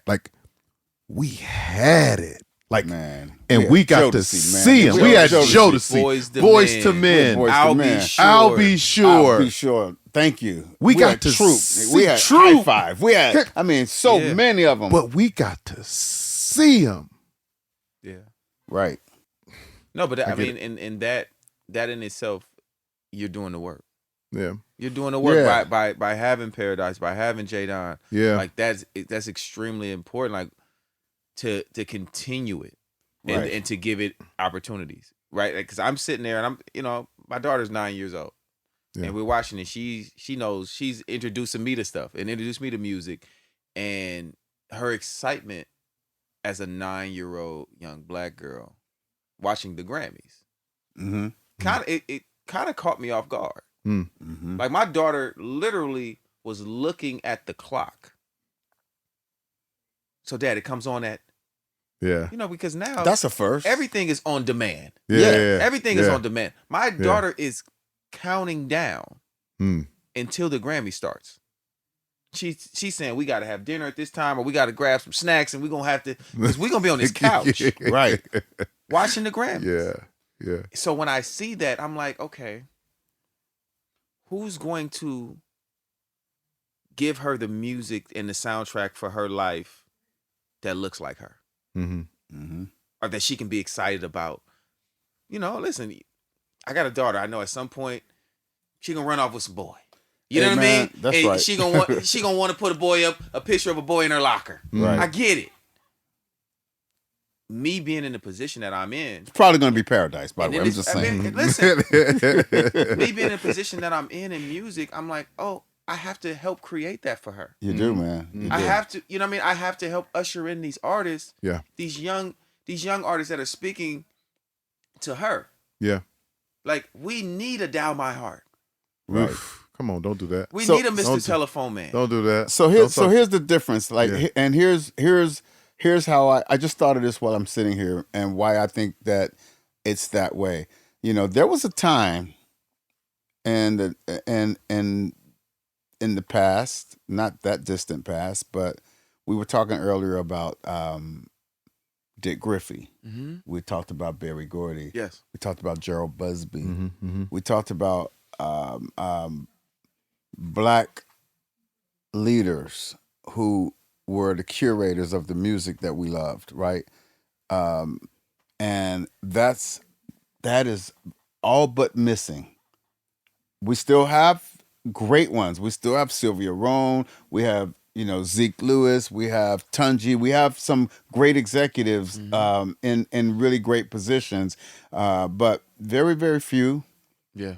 And only, I think you and I talked about it. How many important boutique labels do we have that are black?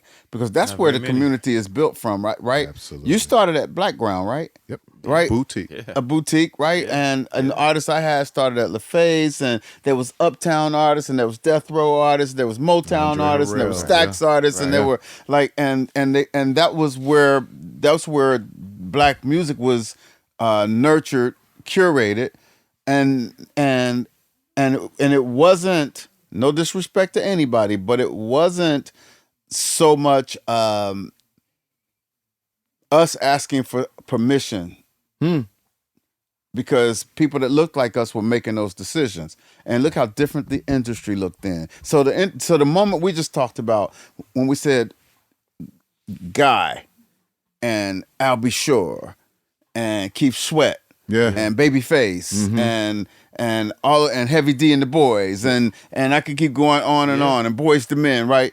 Guys, those are black people making decisions about the music we heard on a national, international level. Yeah. That is all but dead. So if you look at the Grammy stage, what you see missing is people that look like us. That's what's missing. Wow. And it's changed music. Yes. Because all the music decisions are now being made by mostly white men. So look at the stage. The artists are great, by the way. I love Chaperone. I fucking thought Benson Boone was incredible. I really did. I love the artists, right? Mm-hmm. I really love Dolce, by the way. So she's an exception to every rule. Right. Dolce. She fucking exception to every rule. But Dolce is also boutique. From a boutique. Thank you. That's Top Dog, right? Yep. Top Dog. Thank you. Top Thank Dog, you. Punch. Yep. Like you're not wrong when you tell the TDE tree. Yeah. Even going to Kendrick. Thank you. Because that's my point. Which the is TDE tree gave us Kendrick. It gave us Dolce. Yeah. Right. SZA. Who that man is. Yeah. We used to have 10 of those in the industry. Talk about it. We used to have 10 or 15 of those in our industry. That were empowered. And those people are wiped out for whatever reason. Yeah. Those people are wiped out and fucking neutered, and look at what it's doing to our industry. And that pisses me the fuck off. Yeah. Because I love music, man, and I love artistry, and I'm not prejudiced. I signed Avril Lavigne, I signed Pink, I signed Camila Cabello, I signed a lot of people, Megan Trainor. Yeah. Talk your shit, man. Yeah. Right? Yeah. So I'm not prejudiced. Yeah. I broke the Killers and I broke Fall Out Boy and the Bravery. I do this shit, right? Yeah. So I'm not talking from a racial prejudice standpoint. I'm saying, guys, there's something that's missing. It's us. We're missing, and it's pissing me off. And I want to see, and it ain't gotta be me.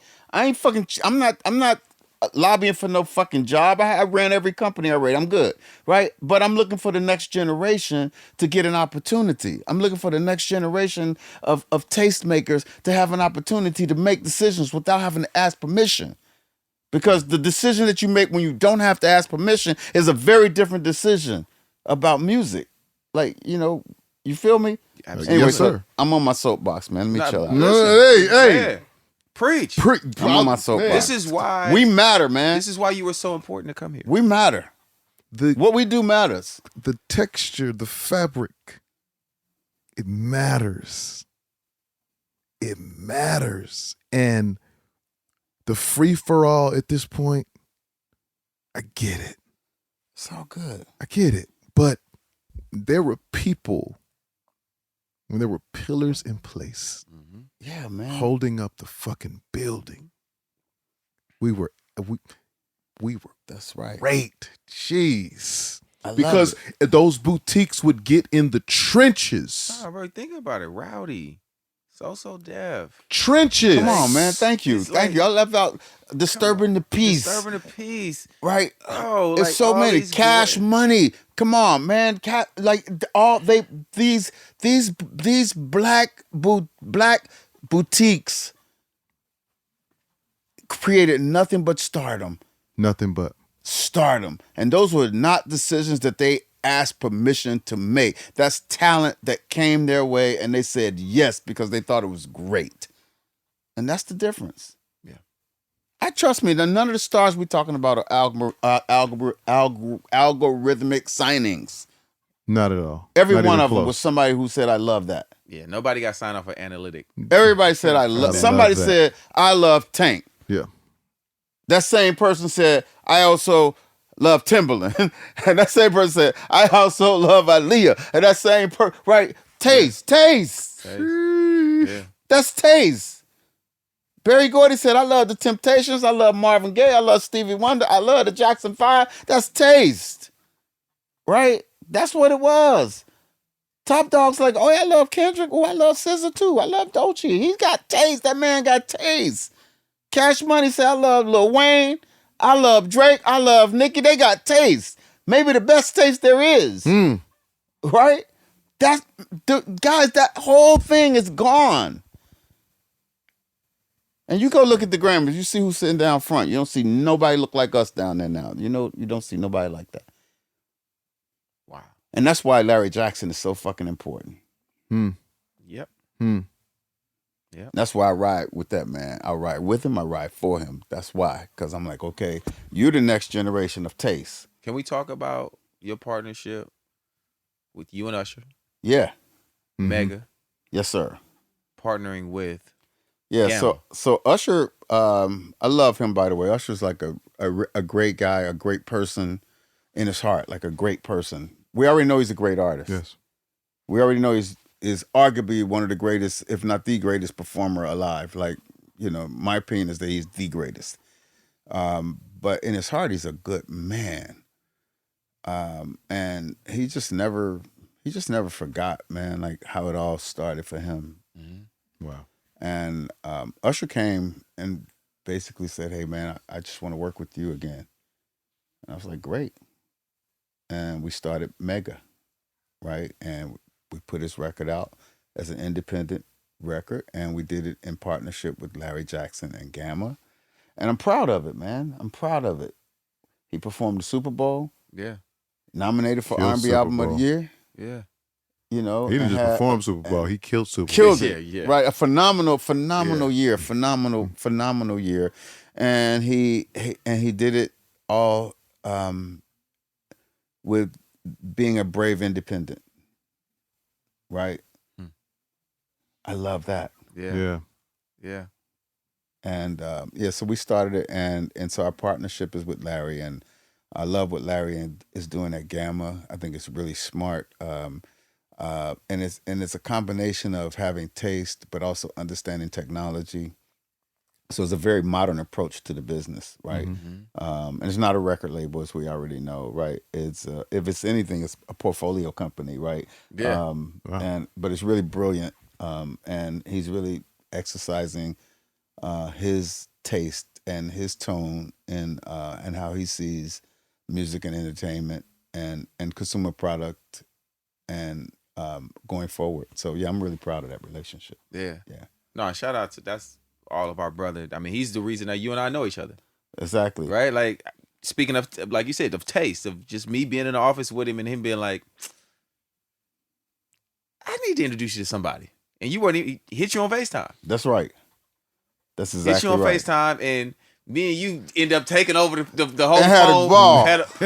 We on the phone acting like we known each other for 100 Forever. years. Yeah. But that also just that those connected fibers too of, and it's something that I said to you when I came by your office, of bringing all of us together. There it is. Yeah. Of Yep. being the person and the vessel that says, you know what? I need jvalentine and Tank to go sit down with Dallas Austin. Right. Just to, you know what? I'm gonna put those guys on the phone. Or I need, in because even for us, we get in those spots too. Where we see certain producers, certain things. We're like, damn, have you met Cardiac? Have you met? Yep. Such and such. Have you? And I think getting back to that, Mm-hmm.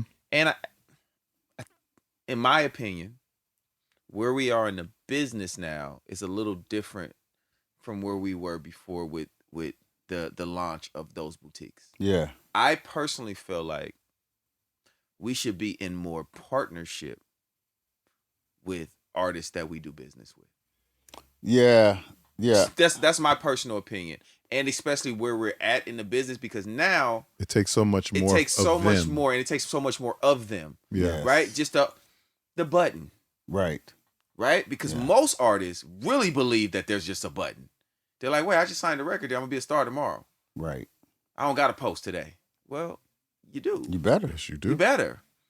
But their brand is even more important than it ever was. Mm-hmm. Their personality, their lifestyle is way more. So they have to give way more of themselves than just being talent. Right. And in my opinion, with them giving more of themselves, they deserve more of the share. To me. That's right. This is how I look at it. That's 100% right. You know what I mean? It's like, By the way, I think those tables have already turned. I really do. I think because it used to be label 20 artists. I mean, label 80 artists 20. If 20. If that lucky. If And you may be splitting that with oh, the that table's furnishing complete. company. That's completely turned. Like no smart artist is going for that right now, right? And the minute they get hot, if they're not smart, somebody smart's going to show up and say, "Okay, let's rip this up and start all over." But on the other side of that, the artist also has to understand that as they're getting more percentage, more is going to be asked. Right. Right? Because now you used to Responsibility. think responsibility. Now you are a part of the marketing team. Right. Damn right. You don't just have to take the picture. Yep. Yeah, You got to be right. fully a part of it. If That's you exactly want, right. just in any business, we know this. Getting your record hot is not just on one platform. Right. It's on many, and some of those platforms you control.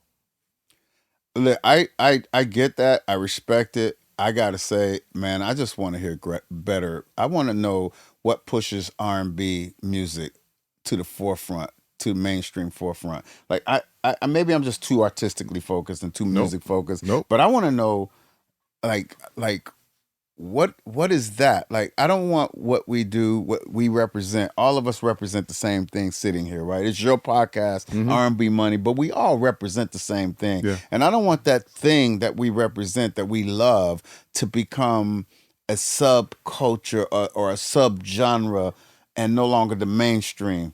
Yeah. And I feel like that has something to do with material, writing, presentation. And I want to encourage, as we're encouraging artists to be smart about their responsibility of being a star and taking the lion's share of the profits. I also want to challenge people to just like go outside the box and be really creative. Like how did we start rock and roll and country music? We must not have always been in a box. Talk about it. Right? There must have been a time when We were free. there was a freedom about There was music. fearlessness. And a fearlessness, and we could just try shit, and you could try it, and there wasn't somebody telling you can't do that because that doesn't work at Magic City, or you can't do that because black people don't like electric guitars, or you can't like there must have been a time when we were free musically. So I'm like, let's take off those handcuffs and just freely create so that we can actually impact how things go and how things sound. Like I'm about the landscape of sound. Yeah. And the programming wasn't so boxed in. Right. Where it was like we had those DJs and VJs and Who would take a chance, right? I love this record right here. Yeah. I remember hearing Jimi Hendrix on a black radio station when I lived in Indianapolis. And that shit seemed so unusual because I had never heard that in Ohio. Yeah. I was like, damn, this is Jimi Hendrix on a black radio station. Like, these people are stretching out. They about it. I like this. I think the other thing too is in R&B music, there's been this thing where if it's not like the other R&B music, you start chopping it into other things, which I don't think that happens in hip hop, right? Because let's talk about how great hip hop is and the levels that it's reached. I would have never thought as a kid growing up watching NWA, right, and Snoop Dogg and the things that came from that, and to that growing into Travis Scott and Destroy Lonely and Playboy Cardi, right. Just so different. Yeah. But they're still considered rappers and hip hop artists. Now we go, that's alt R&B, that's emo R&B, it's something, but it's never just, that's just R&B music and that's an R&B artist. Right. I watch people try to take SZA from us every day. I know. Dick Griffith used to say that. He said, Michael Jackson's not ours anymore. I wish Dick Griffith was still alive so I could tell him, Dick, on R&B Money Podcast, Michael Jackson belong to us. He's an R&B artist to us. I love that. Like, we fight for our R&B artists here. So what's the weekend? He's R&B to me. R&B artist. So that's us, right? To me, He's absolutely. He's a massive R&B artist. What's Bruno Mars? R&B R&B. artist. Thank you. Racially ambiguous R&B. Okay. All right. But as you send forth the challenge to get that mainstream space, like I'm always of the mind of, like, I don't care what I'm up against. I'm gonna try and figure out how I can kick this door open. Yeah. Yeah. Sonically, lyrically, visually. How do I kick this fucking door open? So I appreciate your challenge going international right here on the R&B Money Pod. How are you going to get your R&B into that mainstream? What are you going to think about and process? Right. How many times are you going to go back and say, nah, those drums aren't right. Nah, that lyric is almost there. Nah, that melody. When are you going to just stop saying, oh, it's just a vibe and we'll see, and say, nah, Ooh, there it is. Nah. It's not there yet. It ain't there yet. It's not there. There it is. Yeah. Now, It ain't can we talk? People There don't it want to is, do Tank. comparisons anymore. And you should do comparisons. That's something you said earlier. You didn't know that you were A&R these records by comparison. Right. You didn't even know you were A&R in the beginning. Didn't know. Your recall was automatic. Right. But it was comparison. Exactly. Is it as good? That was the whole. Is that it was as the good? question. That's always my question. Is it as good as this? Because it needs to be. It needs to be. And if it's not, it's okay to work on it a little more. It's You okay. don't have to put it out this Friday. It's okay. If you got the melody right, wonderful. Now get the sound right. Right? Or get the performance right. Like, get it right. Right, you've been mentioning songs that y'all was holding for 8 years, 6 years, 5 Yeah. years, and tweaks that needed to be done. Right. For those same records that a Ronnie, when it's first written, don't sound like the Ronnie that comes out Yeah. on Bobby Exactly. Brown. It's a challenge, though. I think the other challenge too, and this is me personally. Y'all ain't even got. Y'all don't have to come on because I'm probably gonna get attacked for this. Mhm. R&B artists also have to start wearing R&B on their chest. Right. Because the other thing that I see is as R&B artists sometimes get a little bigger, they stop saying they're R&B artists because Right. they're scared of this box. They're scared of the box. They're scared of the box. Not realizing that That's a fair fear. when they shed it though. But they're elevating the ceiling for us. Right. They're shedding the ceiling for us.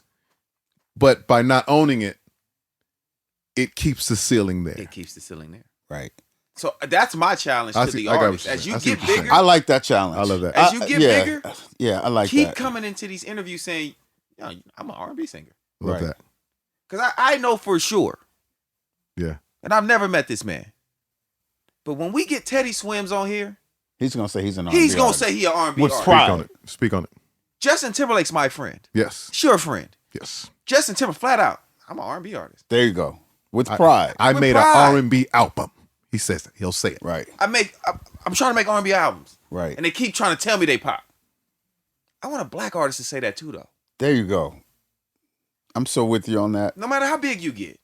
And that's our tendency. Our tendency is to shed that layer of skin that is the layer of skin that actually protects us.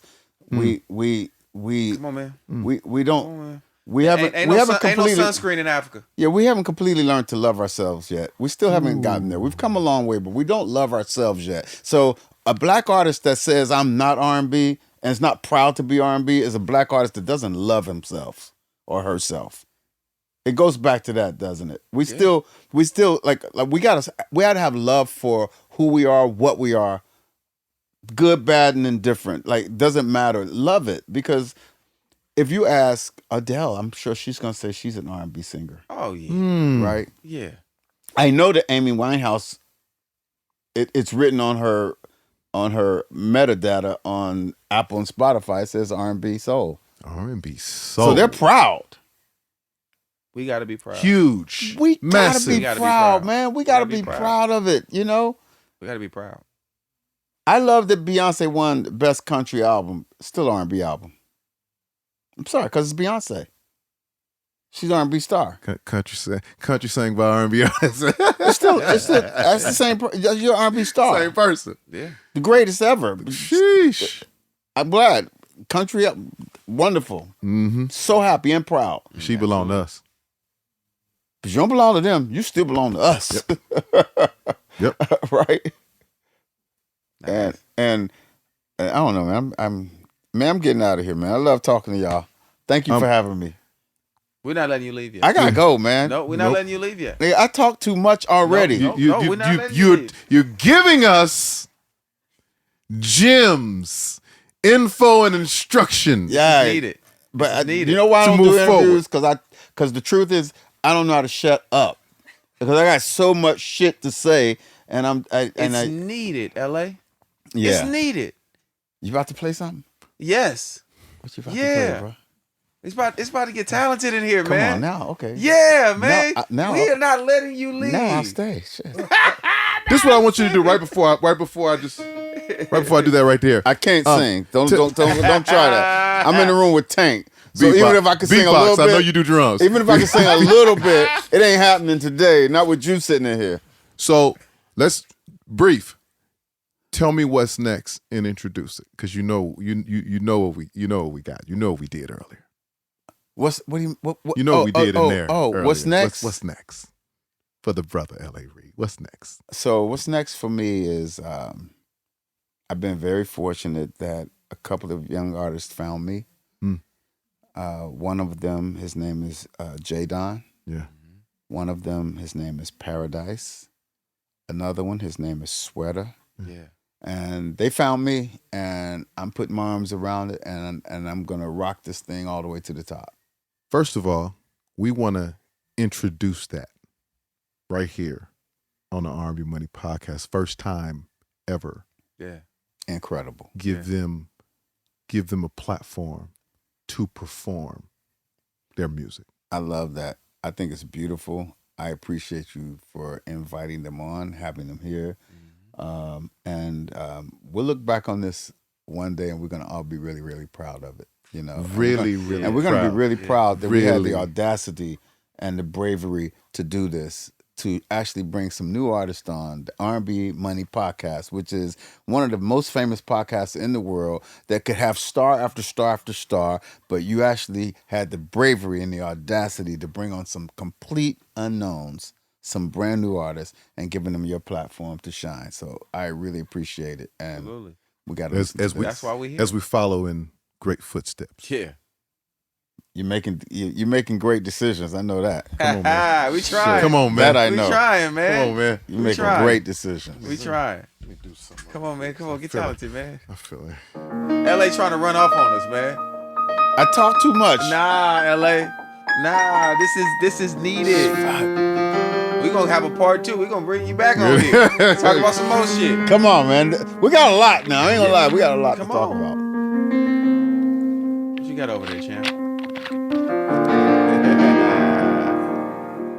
Brother L.A.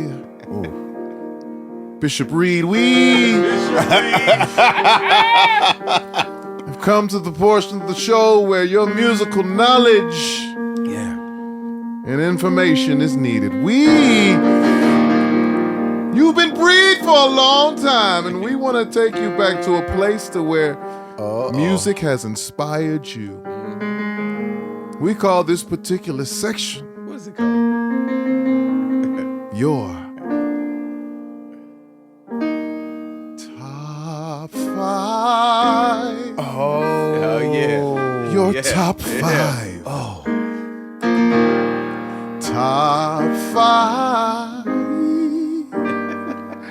Your top 5. What it? Take me to R&B singers. Woo. What else?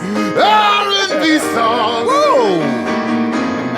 We got to know before you go. Here on this show, everybody out there knows your top 5. Yes. Right on. Top 5. Your top 5.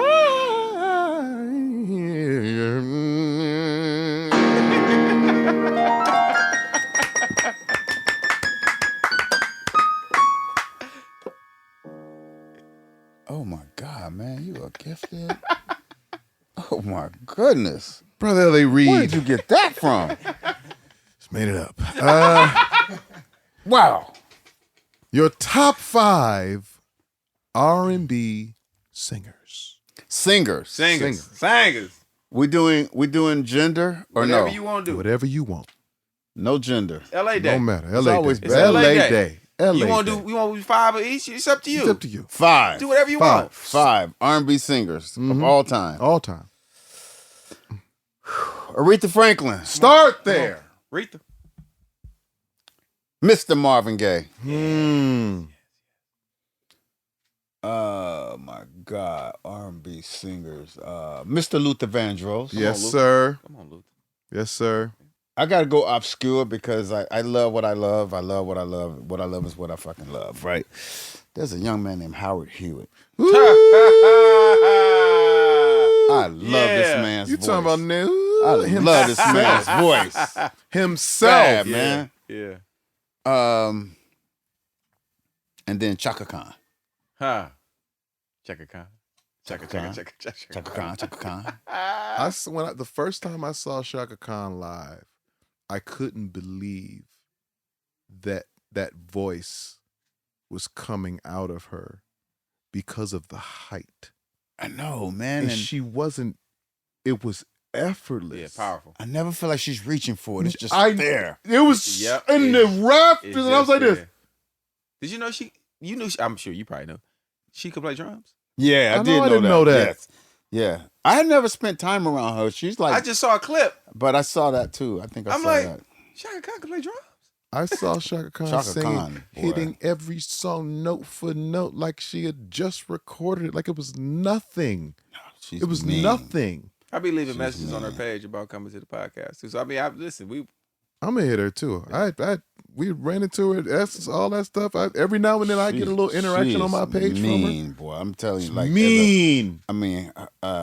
It was for me. It was her, and like I really love. There was others that I love that are not in that top 5. Like I love Mavis Staples from the Staples Singers. Like I really loved. I felt Roberta Flack is like one of my all-time favorite artists ever. You know, and Stevie Wonder and Donny Hathaway. I don't mean to lead him out of the top 5, but it's like 5 slots. I don't know how to do it. Right? Yeah. Because I don't even know which one of those is where. That's but there's so many. There's so much great music, but. Originals, people who did like original stuff, original turns, that's what Chaka Khan is like. Yeah. I never hear anybody.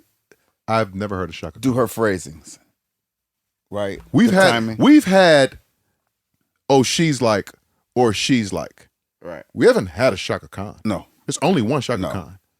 There was one lady, don't get mad at me. There's one lady who she did a song. She's going to hate me for saying this, but Vesta Williams. Oh, and she had a song called Once Bitten, Twice Shy, and it had Chaka Khan phrasings, right? And I was like, okay, so Chaka is impacting people. Yeah. Right? Congratulations used to be my joint. Yeah. Yeah. Now I'm hearing it, yeah. Okay. No one was as original as her. Top 5 R&B songs. Oh, my God. Damn. Man. Yep. What? You can name yours 5? if you want to. You can name yours. It's fine. 5? Top 5 that come to your mind. Yeah. Just come to your mind. Okay. Man. Try a little tenderness, Otis Redding. Yeah. Let's see. Which one is it? It's a song on Marvin Gaye's Let's Get It On album. And I want to say it's called If I Should Die. Do you know that? If I Should Die. That's one of my favorites. Reverendly by Roberta Flack. Let's see. Is R&B and soul the same thing? Absolutely. Yeah. They are? Absolutely. So I can't have 2 lists. You can do it. You do whatever you want, LA. LA Day. LA Day. Oh, man. Let's see. I'm at a loss. I got too many songs in my head. Just name them. Name them. Like there was an era in music that I called the post doo-wop era when it was all the stand-up groups. It was the Temptations, it was the Four Tops, it was the Dramatics, it was the Stylistics, it was the Delphonics, it was the Blue Magic, it was Intruders. That era right there, right? That era in music was like so impactful and like so under-celebrated, right? But so much greatness, the Shy Lights, right? There was so much great music out of that. And there was songs from that place. Gamble and Huff was out of that era. Super. I know. Me and Mrs. Jones. Yeah. That's my song. There it is. I found it. It's Me and Mrs. Jones. That record is so special. Yeah, that's that thing. That's my song. Going on. Let's see. So how many did I give you? That's 4? Yeah. Time Will Reveal by the DeBarge. They was singing that every night when y'all Every was on night. tour? I could only imagine watching that. El DeBarge, time will reveal. That's 5 for today. If you ask me tomorrow, it'll be a different 5. Absolutely. I don't even know what I just said, by the way. I don't even know which 5 I just said. There's I so really much. don't, because I have so much music in my Yeah. head. I listen to so much music. I love music so much. There's no 5 of any. 5 is so unfair, you Yeah. know. Right. But I tried. 2 more sections for you, and we're gonna let you go. Let's make a Voltron for you. A super R&B artist, a super one. Where you gonna get the vocal from, the performance style, the styling of the artist, the passion of the artist, and who's gonna produce for this artist? Yeah. What That's one crazy. vocal Yeah. you gonna dial up to make you a super R&B artist? One vocal. One vocal. We're just creating, right? Yep. Yep. All right, give me Tevin Campbell's voice. Give me Jimmy Jam and Terry Lewis as the producers. Oh, you skipping? Hold on. Don't you stop this. I don't went to the end. You gotta let him roll, bro. He No, rolling. no, bring it on. He Bring it on. Bring it. Help me, guide Hey, me. he Keep rolling. me on the track here. Yeah, he going heavy too. Jimmy Jam, this is great. Okay, Tevin's Performance voice. style. Give me Usher's performance style. Yeah, yeah. Tevin, Give me Tevin, Usher's. styling, Who gonna put that shit on? the drip of the artist. Oh, I'm gonna keep it breed. Prince. I'm about to say, if you didn't say Prince, It's I'm about Prince. to say, hey man, It's Prince. I've seen y'all original album I gotta covers. keep it breed. It's Prince. And y'all was super breed. We're super breed. We need edge, Right. androgen edge, Blousey. Androgynous. Blousey edge. Yeah, a drop curl. The passion of the artist, who mean it, the heart of the artist. Marvin Gaye.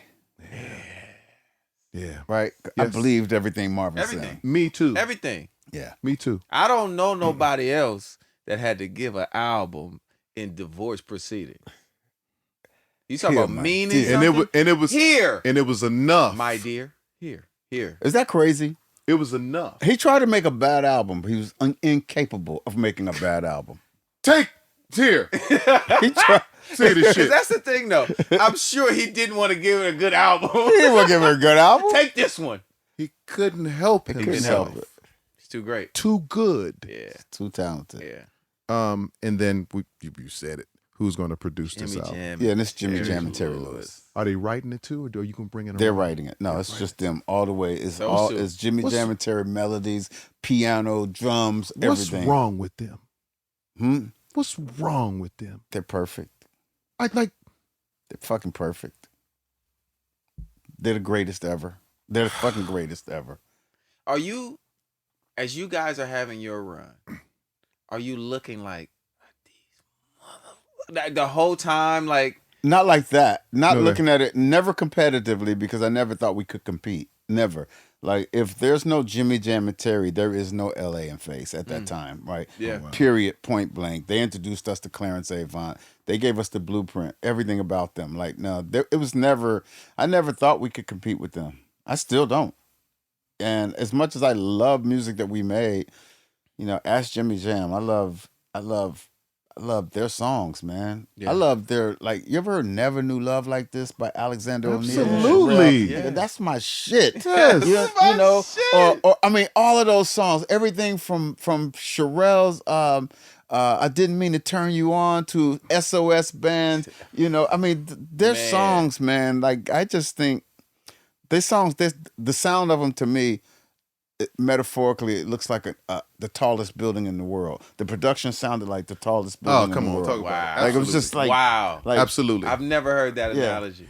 you know That what I is- mean? yes. That is Yes. great. Like, the bottom That's was great. way down there and the top of it was way the fuck up there, right? And they're the best in the world. They're the best. I love Quincy Jones also, right? And Quincy has the years, the genre mixing, the diversity of talent, from everything from Michael Jackson to Frank Sinatra. You know, I'm not taking anything away from Quincy Jones, Yeah. who is probably the most celebrated. But my personal favorite is Jimmy Jam and Terry Lewis. They know it. It's the musicality Yeah. that we love, but the drama in effect and sound making, Right. Yeah. right? Because we have the musical element, which is absolutely insane, but the sound making, the things that took you from the B section to the hook or from the verse to the beat, like those sounds was like, what is adorning this musical masterpiece? Like the piano on Tender Love by Force MD, right? Or oh my God, man, they just blow me away. They really they are just masters. No, because on top of they that, are the masters. It's relatable top line. The lyric and melody is so relatable to everyone. Like you said, Tender Love. Right. We're gonna call this Tender Love. This is Tender Love. Yeah. Tender Love. Everybody knows Tender Love. Yeah. You know what I mean? Like just the songs that, like, when you just go down the list of records that they've done. The Finest by SOS Band. Just Be Good to Me by SOS Band. All those New Edition songs, man. Never. What is that? Is it If It Isn't Love? It isn't love. Why does it feel this way? Why does it feel? Why does it hurt so bad? If it isn't love, who writes that? Listen, right? Who writes that? Sometimes I just look at them and be like this. They didn't do that. Not them too. That's right. No, y'all didn't do that. Y'all didn't do that. They did all of it. They did all of it. All of it, man. All of it. I want to fight. Yeah. So okay. All right. They producing it. Yeah, they're it. But LA signing it. Yes. You're not signing it. I'm signing it. Oh, okay. Right? All right. You signed it. Right. How about this? Shakira Discover It. I signed it. All right. Hey, man. Yeah. Shout out to our brother. Shakira Stewart discovered it. I signed it. Jimmy Jam and Terry produced it. Yes, sir. Right? Way to. Oh, man. Y'all good at this. We doing cool shit. Thank you. Thank you. But thank you, for real. My brother, first of all, let's say this. You are him. Thank you, sir. Thank you. We don't take your time, your expertise, your wisdom.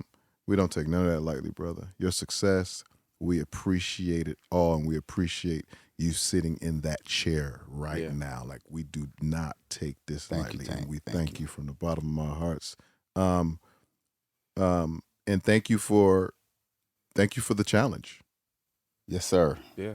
Thank you for the challenge. Yeah. Thank you for the contributions. Yes. To be more, to be better. Thank you. We can. As you talk about those boutiques and all, we stand here as a boutique, and we are answering the bell. Yes, sir. Get into these trenches and get it done. Yeah, I wanted to do this because I had so much, when I met you, I was like, damn, I just met this man, but damn, he's my brother. Jeez. Yeah. Like, that's how I felt. Like, wow, right? And I've known you, Tank, and just knowing you to be so talented and what you guys are doing together. I just wanted to be a part of it, man, because I think that it's so damn important, what you stand for. And I also love just that, like, you have a platform of honesty. Yeah. But it's coming from a really loving place. Like, it's really coming from and as I told you earlier today, Babyface always reminds me if I'm in a situation that doesn't have love in it. And he says I can't prosper. You know what I mean? And that's a brother looking out for a brother, and he and I have the greatest relationship because we're not friends, but we are brothers. It's the craziest thing in the world, right? So anyway, I just really appreciate being here with y'all. Thank you for listening to me. Thank you for letting me rant. Yeah. And get on my soapbox. Absolutely. Absolutely. And I'd like to come back, and part 2, I'll have stories. Funny and fucked up. We'll take it. I promise you. It's binding because we're on camera that you said you're going to come back. No, but I want to. Okay. There it is. You got to fight me off because I want to come back. Like you always invited, brother. The last time I thought y'all canceled on me, and I was like, why would they cancel on me? And my assistant said, no, you were out of town. I was like, oh, it was me. Yeah, it was you. I was trying to get in my feelings. Yeah, Listen, he's trying to find a reason. I was trying to find a reason. That's crazy because I'm glad you brought that up. Because I'm a nigga. Because I am. But you was a nigga in Aspen too. I was like, where he what? Well, I was colored that day.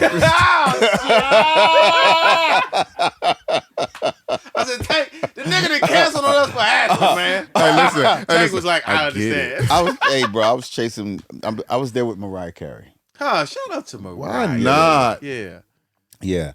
And she's welcome too on the pod. And Larry will make his own announcement, but I there's something brewing. Oh, we love that. Yeah. Come on to the podcast. Come on to the pod, Miss Mariah. Yeah. Oh, you do want Mariah. Absolutely. And you know what?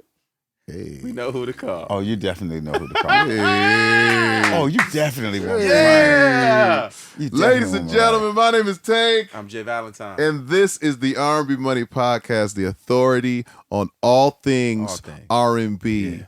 And the authority is in the motherfucking building. Ladies and gentlemen, Mr. Thank you for having me. Yeah. Fun. Tierra Monique, if you give me some background music while I talk for 1 second. As you notice the microphone, I can't reach it. These new R&B cats is tall. They all from the Chris Brown cloth. They tall now. In honor of the pillar, who is Reid, he has brought us something special here. And we ain't gonna play no games with it. We're gonna show you what it is, live and in person, live and direct. We're gonna get to him. His name is Paradise. Yeah, come on. Let's do it. Let's go, boy. Ain't easy. Saw the signs when you turn around, look back at it, dancing on me intimate.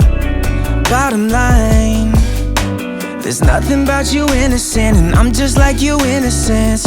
Ooh, body moving just the way I like. Take you to the coupe that's double parked outside. Knew that we'd take a ride, but I never thought we'd be. Hey, it don't get no better, skin to skin on this leather. Can't believe we. Hey, swerving all reckless, girl, that ass is perfection. Baby, let me pull you close, ain't no clothes in the backseat. Never been in it that deep. Went from what's your name, girl, to fogging up the windows. Put that thing in drive. I love when you get on top of it. You know I can handle that shit. Take your time, cause you know I got all night for it. Close your eyes and bite your lip.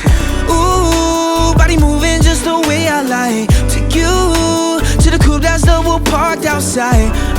Knew that we'd take a ride, but I never thought we'd be. Hey, it don't get no better, skin to skin on this leather. Can't believe we. Swerving all reckless, girl, that ass is perfection. Baby, let me pull you close, ain't no clothes in the backseat. Never been in it that deep. Went from what's your name, girl, to fogging up the. Hey, it don't get no better, skin to skin on this leather. Can't believe we. Swerving all reckless, girl, that ass is perfection. Baby, let me pull you close, ain't no clothes in the backseat. Never been in it that deep. Went from what's your name, girl, to fogging up the window. Pull you close, ain't no clothes in the backseat. Never been in it that deep. Went from what's your name, girl, to fogging up the window.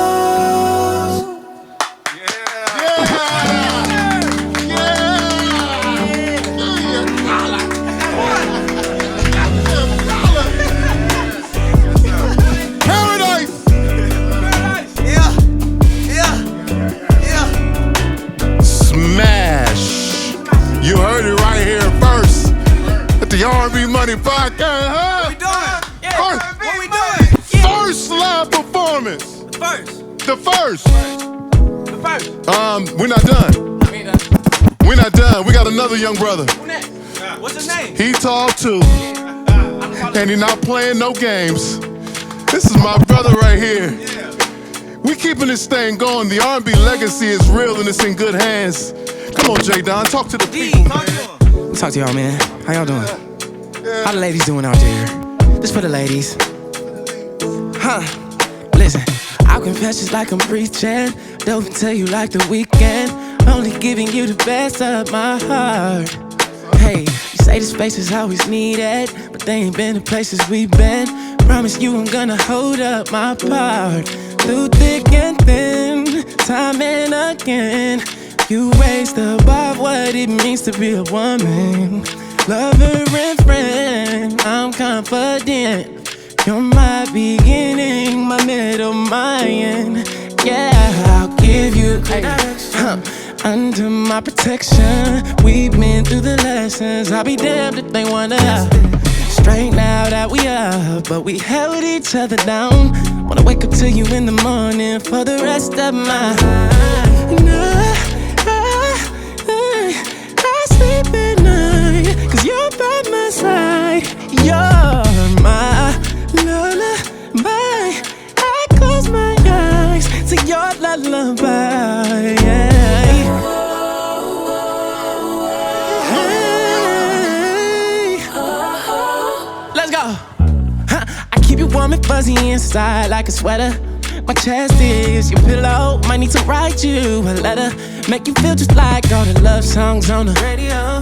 That's my baby, yeah. There she go. Your melody is my favorite sound. You've been around through thick and thin, time and again. You raised the bar of what it means to be a woman. Lover and friend, I'm confident. You're my beginning, my middle, my end. I'll give you good direction. Hey, under my protection. We've been through the lessons. I'll be damned if they wanna straight now that we up. We held each other down. Wanna wake up to you in the morning for the rest of my I sleep at night, 'cause you're by my side. You're my lullaby. I close my eyes to your lullaby. She my jetpack, home run, untapped, 101. I love to watch your ass like that, but only 'cause I got your back. Never in the middle, the way I love you is habitual. Bedroom is a ritual, straight to sleep, it's medicinal. I hate the way I gotta leave you in the morning, but I'll be sure to wake you up. And know that every single second I'll be thinking of perfume on my t-shirt, sweet like a dessert. I need you, you're my purpose and my reason. I'll give you direction. Hey, under my protection. We've been through the lessons. I'll be damned if they wanna straight now that we up. We held each other down. Wake up to you in the morning for the rest of my life.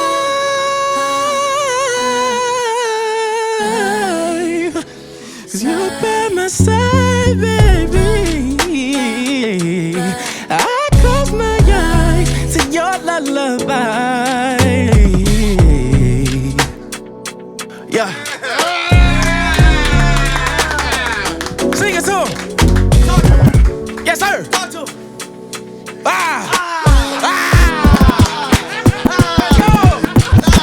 We did it, y'all. Listen. I have nothing to say, but thank you to these young fellas. Jadon, Paradise, for keeping this R&B thing, keeping it rolling and now and for the future. Come on, man. Dear Monique, you do so many things, don't you?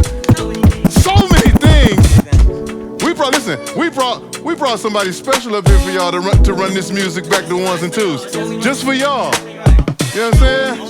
Real R&B DJs. Real. These are live vocals.